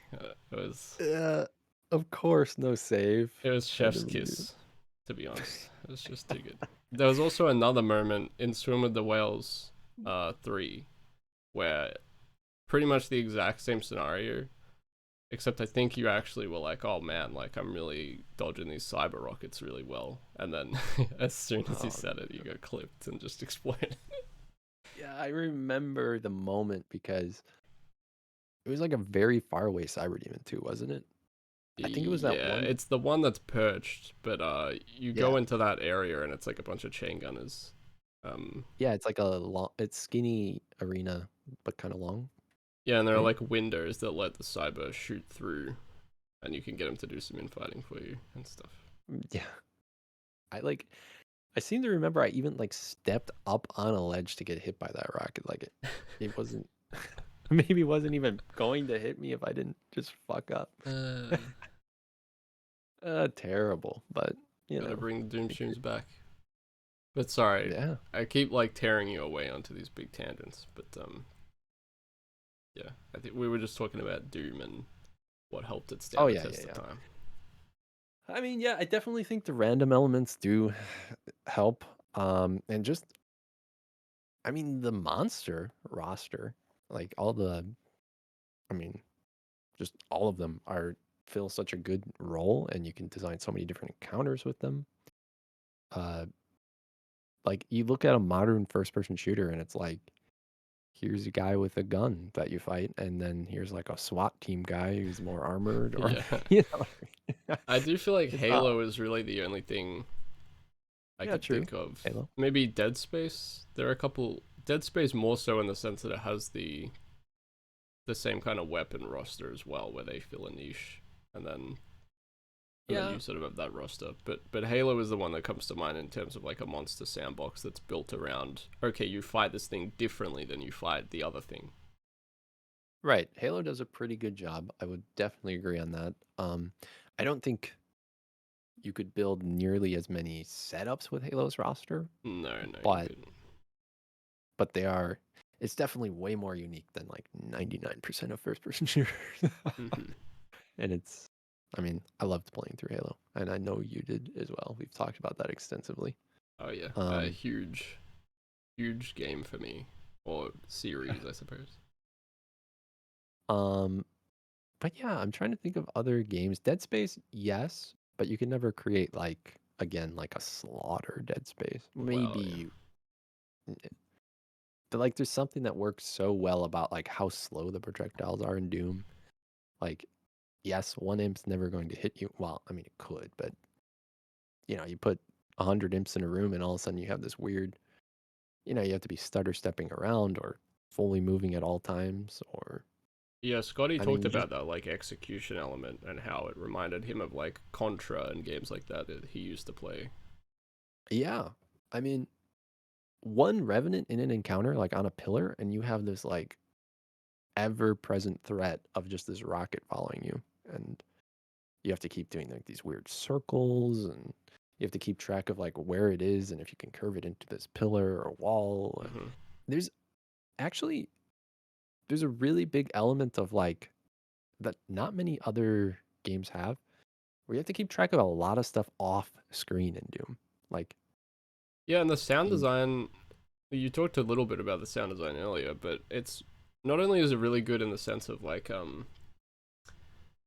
things sound good, like there's satisfaction in the gun sounds and a lot of satisfying death knells and stuff from enemies, like the yeah, Pinky for and the sure. Mancubus and stuff. But also the um like it genuinely has like uh sound where you can tell uh like you can hear things behind you and react to things behind you and get like a pretty good idea of where in the room something is, which is insane Hmm. for like a game this old. I mean, obviously it wasn't like this when you were playing a fucking Sound Blaster on a 386 or Well, whatever, no, but you know.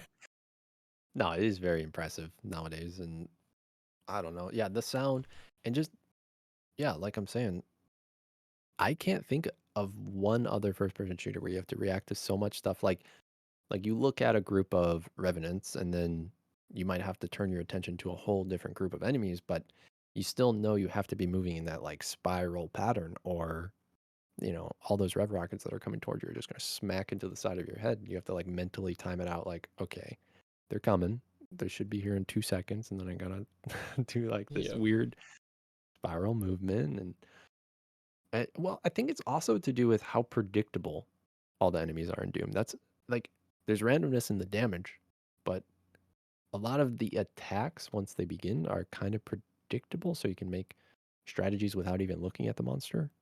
Like Except once a main bit Revenants, starts, which is one of the well, big yeah, reasons why they use so much, I think, because they do have that random chance.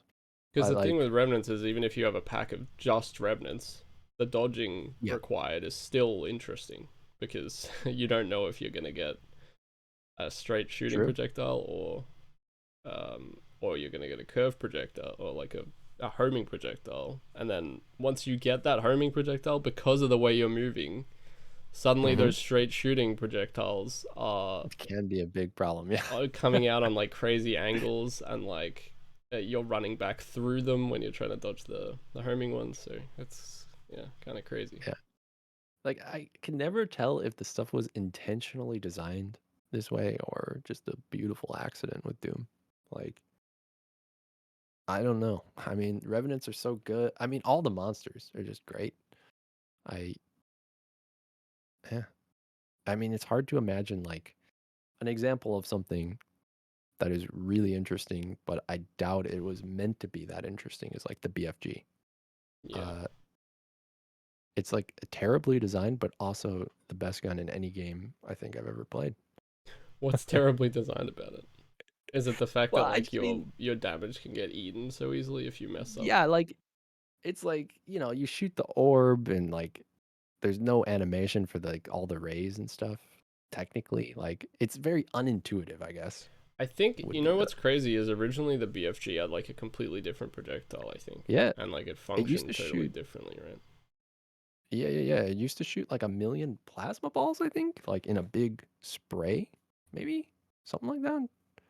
Yeah, it I had know like I one have. big ball and then a whole bunch of little ones that are like sprayed out or Yeah, something. I'm glad they changed it, but Yeah. I don't know what prompted. I think it lagged or something, maybe on old I don't know if it computers. was to do with multiplayer. Yeah, I don't know. Maybe that could be too. That could be. I mean, I'm just guessing. I thought maybe I'd heard somewhere that it was causing lag, but who knows? But anyway, my point is, I don't even know how you would intentionally design the BFG the way it works. Uh, it's just so weird that it's like, you shoot the orb and it's all decoupled from the rays, I guess. And Hmm. so you can like do so many weird things, like where you shoot it, go through a teleporter. It just creates so much. I don't know. It's like such a high skill gun, I guess. Well, yeah, it has Like, this weird high skill cap because it's like totally counterintuitive in terms of the fact that the ball is the thing that does the least damage, and then the yeah, tracers are exactly. where all your damage comes from. And like they clearly wouldn't have understood No. at least not how to maximize the damage because like they wouldn't have I don't think they would have been okay with the fact that you can one shot a spider mastermind or like two I shot a don't think cyberdemon. so. Really, like two shotting cybers is maybe my favorite thing in the whole of Doom though, in terms of Yeah, like satisfaction from gameplay. And like you said it, I think like a lot of Doom comes from like all these happy accidents. yeah. Like, there's no. Yeah, I don't think they would have been okay with the mastermind thing either. I mean, it's such a joke once you know about it. You just run right up to his face, and you pretty much always have a BFG if you see a mastermind in IWAD content. So, Well, yeah, if you're playing continuous. What's interesting though is that I'm pretty sure they tested. I heard they tested pistol starts, and that's why the mastermind is so weak because they pistol oh, started yeah. Dis, and in Dis I think you have like maybe rockets and plasma, and that's it. And the mastermind, they were like, "Wow, this is really hard with the mastermind, how it is." Yeah. I mean, that makes sense for sure. Is it just rockets on that map? I don't even remember. I think you do get a plasma gun in the central building or something. Plasma's pretty good for the mastermind. Um, you just reminded me, we kind of blew past talking about pistol starts in general, but We did, yeah. those I didn't. Yeah, those I didn't do for a very long time, and I just thought it was a dumb idea until I tried it. Honestly, Yeah, me too. I had always it's played like, continuous. Like when I was a kid, yeah, that's just how I played Doom. And yeah, I will say, like, it does make sense in terms of like every other video game that exists, right? Like mm-hmm. that progression through a game where you're slowly picking up better weapons and stuff. Like, I was surprised to hear that they played through Doom Pistol Start, honestly, when they were testing it, because continuous just makes a Right. lot more sense from like a game design perspective. I would have assumed.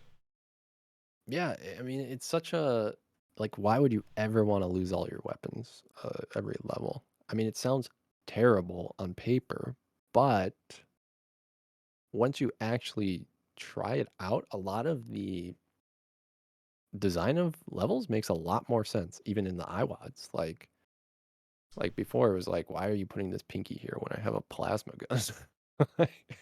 Well, okay, I think what they actually tested, now that I'm remembering a little more, is that they tested for If you, pistol starts because if you died during continuous yeah, yeah, yeah. play, you would go back to a pistol But start. the side effect of that is all the maps are technically made for pistol start, right? Because you Yeah, have to beat them from, yeah. So it's like this weird thing. But yeah, I don't remember what made me start playing pistol starts, but I'm glad I gave it a chance. I mean, I seem to it's remember it one of was like those. just some. It was just like kind of a random one because I think I do remember you doing pistol starts. Maybe it Yeah, was it Speed of Doom or something, or was it? it could have been. It could have been something like It that. was One of something. those. I can't remember, but I do. I think I do remember the stream where you kind of started doing it, and I did kind But of remember thinking at the time like, oh, has he been like kind of pressured into doing this a little bit? yeah, right. Because people just come um, in with shit like that when you're streaming. Like, oh, You playing continuous? Uh, Yeah, it is what true. difficulty There's a is lot of this? Is this UV? yeah, and then you feel like a shitter for not Yeah. using their settings. And but I I will say though, pistol starts is it's one of those things. Like I said, sounds horrible, but then you start doing it, and there's like a very satisfying progression from the start of a map to the end. Like each map is kind of contained on its own, but you start out with that pistol, and usually there's either a shotgun guy or a shotgun laying around, and then you have to figure out like, okay, where did they put the rocket launcher, or like you Well, definitely have to it's. move around the space. Much different. I think it comes down to the GZ Doom Boom thing, right? It's about what the mapper designed the map for. If it's Yeah, built for for sure. continuous, it's gonna play fine for continuous. But Yeah. most people build things for pistol starts, so generally Yeah. speaking, the maps are a lot better balanced. Like if you played Fractured Worlds continuous, it would be Hmm. completely busted because you get a BFG in map one, which I mean I was aware Yeah. of that when I built it, but I was like, well, the audience for this, they're probably gonna pistol start it anyway. Yeah. I mean, that leads to another very important thing for map designers is like you have a clean slate every new map. Like you can get wacky and give a BFG on map one and Yeah. not worry about the implications of that on map two. Like, what if they saved all that BFG ammo? Or just Yeah, I gonna mean blow it through does the. cause a lot of problems when you factor that stuff in. But Mhm. the clean slate thing is important for sort of slaughter and challenge stuff because usually maps like slaughter and challenge maps in Doom use weapons as indicators of progression through like True. a map. It's like okay, you've got your SSG fight, then rockets, then BFG fight at the Yeah. end or whatever. So And it kind of exactly. allows you to make multi-map projects without worrying about someone carrying all this shit through. Yeah, definitely super important for Slaughter, and like something like a community map project would be impossible without pistol starts, I think, because you Yeah. know, what if you make this beautiful designed encounter, like you work really hard on your map, and then, the map before someone gives, 100 rockets, 600 cells right at the end, and a BFG, and then your map is ruined. Just deliberately to fuck you over. Well, maybe it's for their final encounter, but it's not Uh, that tight of a fight, so they have tons left over. I'm gonna start doing that in every community project. Just a closet at the end of my map Oh no, with what have I like done? a megasphere and invuln, so you start the next map invincible. Just juice them up as much as you can. Every single thing. Backpack. Completely ruin every community project. But yeah, that's why pistol starts just make things better for that type of thing. I mean, you just don't have to worry about the previous map, and I I don't had know, it just makes definitely a lot of been. sense. We were sort of talking about environmental, like storytelling through environment and all that kind of stuff, Hmm. and I had sort of had the idea of making a WOD that was actually designed for continuous and had a bit more of a natural like progression and maybe some story element to it in terms of like environmentally speaking. Right? I mean, that sounds like a fun challenge to design specifically around continuous. So like, uh, yeah, I mean, you're just like, how many levels are we talking? Like, what are you thinking? I think usually I would absolutely max out at 10 because Okay. I'm not a fast mapper and even if they're small. Right, right, right. I mean, that sounds like a fun challenge to design. I mean, you'd have to really think about when you're giving a new weapon, is this the right place or And then you have like secret weapons like which are a big part of hmm. continuous play in my opinion. Because Yeah, like like in maybe. the iWads it was like oh you find the secret BFG in this map or whatever. Hmm. Yeah, you could find it on like map 2, or maybe you find it at the very end. Like they usually put a secret one and then the one that's right in your face very much later. I just think ammo balancing like across a WAD as well is kind of an interesting concept. And then like It is. there's a lot of cool Definitely stuff you is. could do with like a continuous WAD. I mean, maybe like IL speedrunners would be a little bit upset if it wasn't like Right. doable from a pistol start. But I don't know if it would be viable to kind of balance everything from pistol start and continuous. Mm, I think you have to kind of commit to continuous, Yeah. at But least maybe to make that's where it. you get the best speedrunners from, like, or the best speedruns, because it's like I built this thing and it's made in a way where you're not supposed to be able to beat it pistol start, and then speedrunners have to figure it out, and that's usually how you Yeah, end up with the best speedruns, in my opinion. So yeah, like they're going against the grain and just trying to make something that's not supposed to work. And yeah, I don't think. Yeah, I think you just that project you definitely just focus on continuous because I just don't see how it would work otherwise. all right, it sounds like it's I'm time for sure us to there's start another project yeah, that we fuck won't the rest finish. of them. You know those projects we talked about an hour ago? Those aren't coming out. Yeah, no, This is what we're doing. yeah, and it's gonna get a little ambitious, maybe a little too ambitious. Yeah. Tack on 10 new mechanics and Yeah, maybe some engine no one's ever heard of. We're going for it's gonna be entirely Doomsday. underwater, only underwater. I don't think underwater combat has ever been done well in a game. That's a bold statement. Hold on. I feel I like it even in usually games sucks. where they're they're underwater, it's rarely that good. I can't think of anything to dispute you on this, Sekiro, but worst part of that game. Like, I didn't hate it, but the worst part of the game is definitely the underwater, like the odd underwater encounter that you have to deal with, where you're just like swimming around 1,000 miles an hour, like slashing this guy. I can't think of. I mean, I agree there as well. Um, there's got Mario to be underwater one. levels notoriously the worst Yeah, levels. not very good. Donkey Just Kong also the worst levels, but the best music. oh, I actually haven't played. Are you talking about Donkey Kong Country? Oh yeah. Or okay, I haven't played it, but you know, Oh, I think you'd like it. uh, Some really insane platforming elements that I think you would like, especially in like the later levels of at least Donkey Kong Country. I think I've played Donkey Kong Country 1 and 2 and maybe 4, if there's a 4. are they all on Super Nintendo or Yes. Maybe it is just 3. Whichever one has the big baby Kong in it. I've also played that one. I have no idea, but I definitely should play through them. I bet they're pretty short playthroughs, right? I mean, Nah, no. Not really. they I are wouldn't really call them short. Uh, okay. you can also get like there's like, a lot of secret stuff in the first Donkey Kong Country from memory. I'm in. Sounds great. I mean, I do like. I'm not great.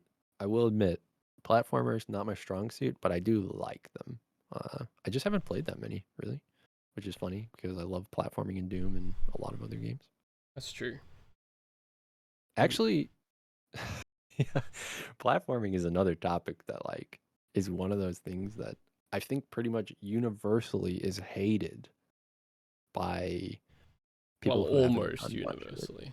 And Well, that's what I mean. Like if you haven't done much platforming, you're going to hate it. And it's just one of those weird things that grows on you if you persevere, I guess. yeah. I It's think like a lot of it comes it's from kind of mappers building platforming is when they start to enjoy it. Because when I started to build true. platforming and test it and iterate on it, you start to understand like why it's satisfying. Yeah. I mean, it's to do with the momentum in Doom too. Like you're running across all these platforms, but then they take like a sharp turn and you have to like hit the opposite movement keys to stop, or you just go flying off the edge and You have to it's very absolutely clamp technical. your keyboard down. Yeah, right. It's just way more technical than you expect to not just slide to your death every time. Well, it is also Doom doesn't have like turn speed. Like you have if you point your mouse, you're now in that direction. And you True. can for the most part maintain a lot of your momentum even on like if you do like a very swift turn. Damn, dude. Everything we're talking about just keeps bringing up more reasons why Doom is amazing. Like you just made me think of like SR40ing and stuff. It just has so many small Well, things. a lot of these things are things that have come from the community, though. Like, once Right. again, like, there's absolutely no way in hell they knew about so much of this stuff. They definitely didn't know about SR50 because that breaks a lot of the iWatch stuff. Pretty sure. Yeah, they didn't. I don't even think they knew about 40 until they started playing like deathmatch after the game released or something. Yeah, I mean, So I still run diagonally in every FPS I play to run faster. yeah, I do too. It makes you feel like you're doing something awesome, but it's probably not. To be fair, it was also the same in GoldenEye, I'm pretty sure. Which I played a Yeah, shitload of, GoldenEye maybe. and Perfect Dark. I'm pretty sure you use the like C buttons on the shitty Nintendo 64 controller, and they Oh helped you my like god. run faster. I didn't know about this tech, but I only played it like Oh a lot. baby. Yeah, learned something new. Um, I usually only played it against like friends. I mean, I played the campaigns, of course, but Oh well, this was for the campaigns, yeah, because oh, okay. I got like the cheats and stuff. To unlock the cheats, you had to like speed run the levels. You had to like beat them in a Oh, certain okay. time frame. I know I got them all in GoldenEye, but probably not Perfect Dark. That was a much. GoldenEye had some insanely rough ones. Like invincibility and invisibility, both of those were brutal in GoldenEye to unlock. Maybe I didn't get them all. It's been ages, dude. Yeah. Uh, I mean, I was a but kid too, so I was like, I can't do this. right. These like But yeah. 35-year-old game testers doing it. Uh, but yeah. Platforming. It's just one of those things. You either hate it or you grow to love it. I think, and Mm. I One think of the big I acquired tastes for Doom. yeah. I mean, like I said, absolutely hated it. Toilet of the Gods. I was like, Benjogami, why did you make this start? Like, what are you doing to me here? And then, you know, it was a couple months later. I think I may have played the map again when he released the whole thing, and it was like, okay, this is actually pretty fun. Like, once you just have to learn how to move. It makes you much better at Doom, I think, as well. Just maneuvering around other obstacles. You just have to perfect your movement, I guess, a little bit. Yeah, I mean, I've definitely had platforming. Like, it's definitely grown on me quite a lot, especially since like designing maps. Uh, Yeah, because it leads to like a really, like, going back to Tesseract for 1 second, like in that encounter I was talking about with the Archviles, the Hell Knights, the Cyber Demon in the corner. Like, it's a very, it was like one of the first fights I designed, but I had a switch in the back of the room to get to the next area, and I was like, you can just walk over here and hit this switch. And then I'm like, do I want to put two switches where you have to like hit one switch and it's a sequence, so then you have to run and hit a second switch to open the door out? Because it's always that problem. Like, you want to make something difficult for the player to get to the next room that they can't do while the fight's going on. And I ended up making a platforming section in the back of the room where like you had to climb a bunch of pillars to get up to the switch. mhm. And like, I don't know, just throwing a random bit of platforming into your map, I found, I don't know, it just adds a lot to it. I mean, at least during testing, it was just so much more fun to I don't know, run up a bunch of platforms and hit a switch rather than in that specific room, just go around and hit like two or three switches to open the door. Something about it just felt much better, and it's just a good Well, option it's to like have it in your back rewards pocket. good gameplay, really, like Right. good Yeah. movement. I think also it's a good way to break up combat. I use it a lot, having like little Yeah, exactly. platforming sections between things. Like, it keeps that feeling of momentum, like you're still moving forward, but it also slows Mhm. the pace down a little bit, and it still offers like challenge at the same time. And there are quite a few. I think Fractured Worlds 5 is like got the most platforming in it, and I really like those little platforming sections where you Is that press the the one with the switches to go up the triangle? little lifts. Oh, okay, okay, that one. But which is the one with the triangle platforms? And The is that Fractured? triangle? Uh, Uh, Maybe there were the stars. stars? No, that's Haste map 10. The Oh platforming God, is your haste disgusting. map, dude. I really liked that platforming, but holy shit, is it like most people would not. Yeah, I mean, it was rough. but I mean, it felt like an achievement to get to that island, you know? Like, it's very close. You don't have to go that far. Get across those platforms and you feel good. It's Yeah, just, I mean that was the I idea. feel like it's not utilized enough, which, I mean, it is in the high end of hard content. Like, people seem to realize, like, a little bit of platforming here and there is a great way to mix it up. But I do feel like there's a lot of people that are very adverse to ever putting a platforming section in. Look, I mean, I was definitely adverse to it, but we'll get them eventually. Yeah, eventually there will be platforming in every Doom map. I Can't don't know. wait for the revolution. Um, so this is like the final question that I'm gonna ask every guest, and two Oh different shit. answers so far from Benja and Scotty. Whoa. Uh, yeah, it's pretty zany stuff. I mean, it's a simple question, but I think I know the answer with you. What's your favorite Doom monster, and why? I mean, there's a very obvious answer, I feel, Hmm. which would be the Archvile. Yeah, But I mean, the reason being, it's just such a unique monster again. I mean, denies space.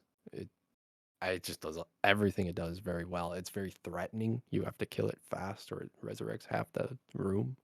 yeah. It's terrifying. I mean, it has a very unique attack. I think when we've talked about it in the past, the attack is the thing that you have sort of mentioned the most in terms of like no other game I really has yeah, I anything that really has an love. attack like that. Well, the thing about it is it's so unique in the terms like you get the fire on your screen, which kind of blinds you. You can't really see the other projectiles coming at you, but you also really quickly have to get to cover. Sometimes it can be like a 2 pixel pole you can use to block it. And there's just such a high pressure monster. And plus all the cool things you can do with like an arch file jump. And yeah. Uh so but even that being said, um I think that would have to be my favorite, but we got to give a shout out to like the Cyber Demon is a for a boss monster in a game, it's so versatile, I would say. Like Yeah, usually there's so a boss monster is like so tanky, it's like completely unusable. You put it in an encounter in a game that you can do a custom map and it would just suck. I mean, so Cyber Demons just you can toss them into pretty much any encounter and it's a good idea almost universally. So uh, I don't know. well, yeah, I think I cyber demons are a definitely little bit unique in that they function within the sandbox of regular enemies, whereas a yeah, lot of the that's time exactly it. with boss monsters they don't. Yeah, it's like a boss. A lot of the time they're very scripted. This one's just shooting explosives at you, but pretty quickly, and they're very dangerous in a lot of scenarios. They can just kill you in a second, but yeah, they're just you can just put them into a lot of situations and create a lot of unique encounters with them. It, so definitely big shout out Cyber Demon, Shout outs, runner up monster. shout outs, cyber. You did good this year, but I mean, Archwell pipped you. yeah, it's got to be the Archvile just due to the uniqueness. I mean, I don't hate really any monster in Doom. Uh, if I had, I don't even know if I had to pick like a least favorite. I think in terms of usability, the like a singular lost soul is often not great. In terms of like Yeah, just a threat on its own, even though it can work I in mean, certain contexts. yeah, I used to say the Pain Elemental when people asked me while I was streaming was my least favorite monster, but Big mistake. I mean, the more you play Doom, the more you realize like they're kind of cool in the way you can like get up in their face and punch They them and you're just not gonna feel take. like a very good threat niche in terms of mapping because Yeah, they're like they're sort of medium threat some like a lot of the time, and then other times they're absolutely top threat, and then sometimes they're zero threat, and like you've got to determine, you know, like in a split second in a fight a lot of the time, like what do I do with this monster? Oh yeah. I mean, you're playing Sunder and a whole flood of pain elementals comes out and you're just like, oh no, I've made a massive mistake, or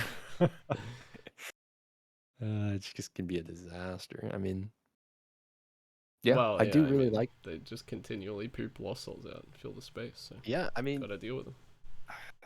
there's been a couple times where like there's like, I don't know, 10 pain elementals in a room and you just kind of ignore them for a little bit too long. And you pretty much have to restart the fight. Yeah. You look back and they have created just about 100 lost souls, and you just don't have the ammo to deal with it. Yeah, I mean, Testament to Doom's wacky sandbox that seems to fill It's, every niche. yeah, I mean, I think that really caps it. It's just a great sandbox, a very good game. Can create pretty much endless. I mean, think about how many WADs have been made, and they're all pretty much a little bit unique in certain aspects. I mean, there's a lot of overlap for like some content, but it's insane. Yeah, and hopefully we'll keep going, and Yeah, especially with the release of our WOD definitely coming out this year, definitely next coming month. out. Okay, I I definitely have a goal this. I mean, just in general in my life to like finish more things that I start. I have a big tendency to start a lot of projects and finish maybe one of them, but I think we'll yeah, finish this. I would say be hopeful to those of you who are interested. you know, yeah, I think we'll finish this MBF 21 one, and you know, I'm feeling kind of hopeful for the Z-Doom one. Like, I started thinking of some ideas the other day. Hell no. I'm just saying, it might make a comeback. It probably won't come out, but you know, Well, we'll see. But we'll see. yeah. Thanks for being on. We got through a lot of stuff. It was a bit of a long one, but I knew it would be because we tend to chat a whole bunch. I think I've joked enough at the end of your stream sometimes when we play stuff together that we're just doing I a mean, podcast there and then because we just talk for so long. out of But yeah. curiosity, how long has it been? About 2.5, which is a little bit longer. Jesus. But Pretty you know, done. not too bad. Um but yeah, thanks for being on. It was interesting to talk about, you know, streaming and just do mechanics and stuff in general, and yeah, hopefully Yeah. this project will come out and we'll get to talk about that a little bit more in depth in the future. But yeah. Yeah, it was very fun. We covered a lot of topics, and yeah. Uh yeah, you Good know, stuff. thanks for inviting me on, basically. I didn't know what to think about it. Never really done a podcast, but yeah, it was good fun. Yeah, it was great. Thanks again, and catch you later, I guess. See ya. Yep. Take it easy.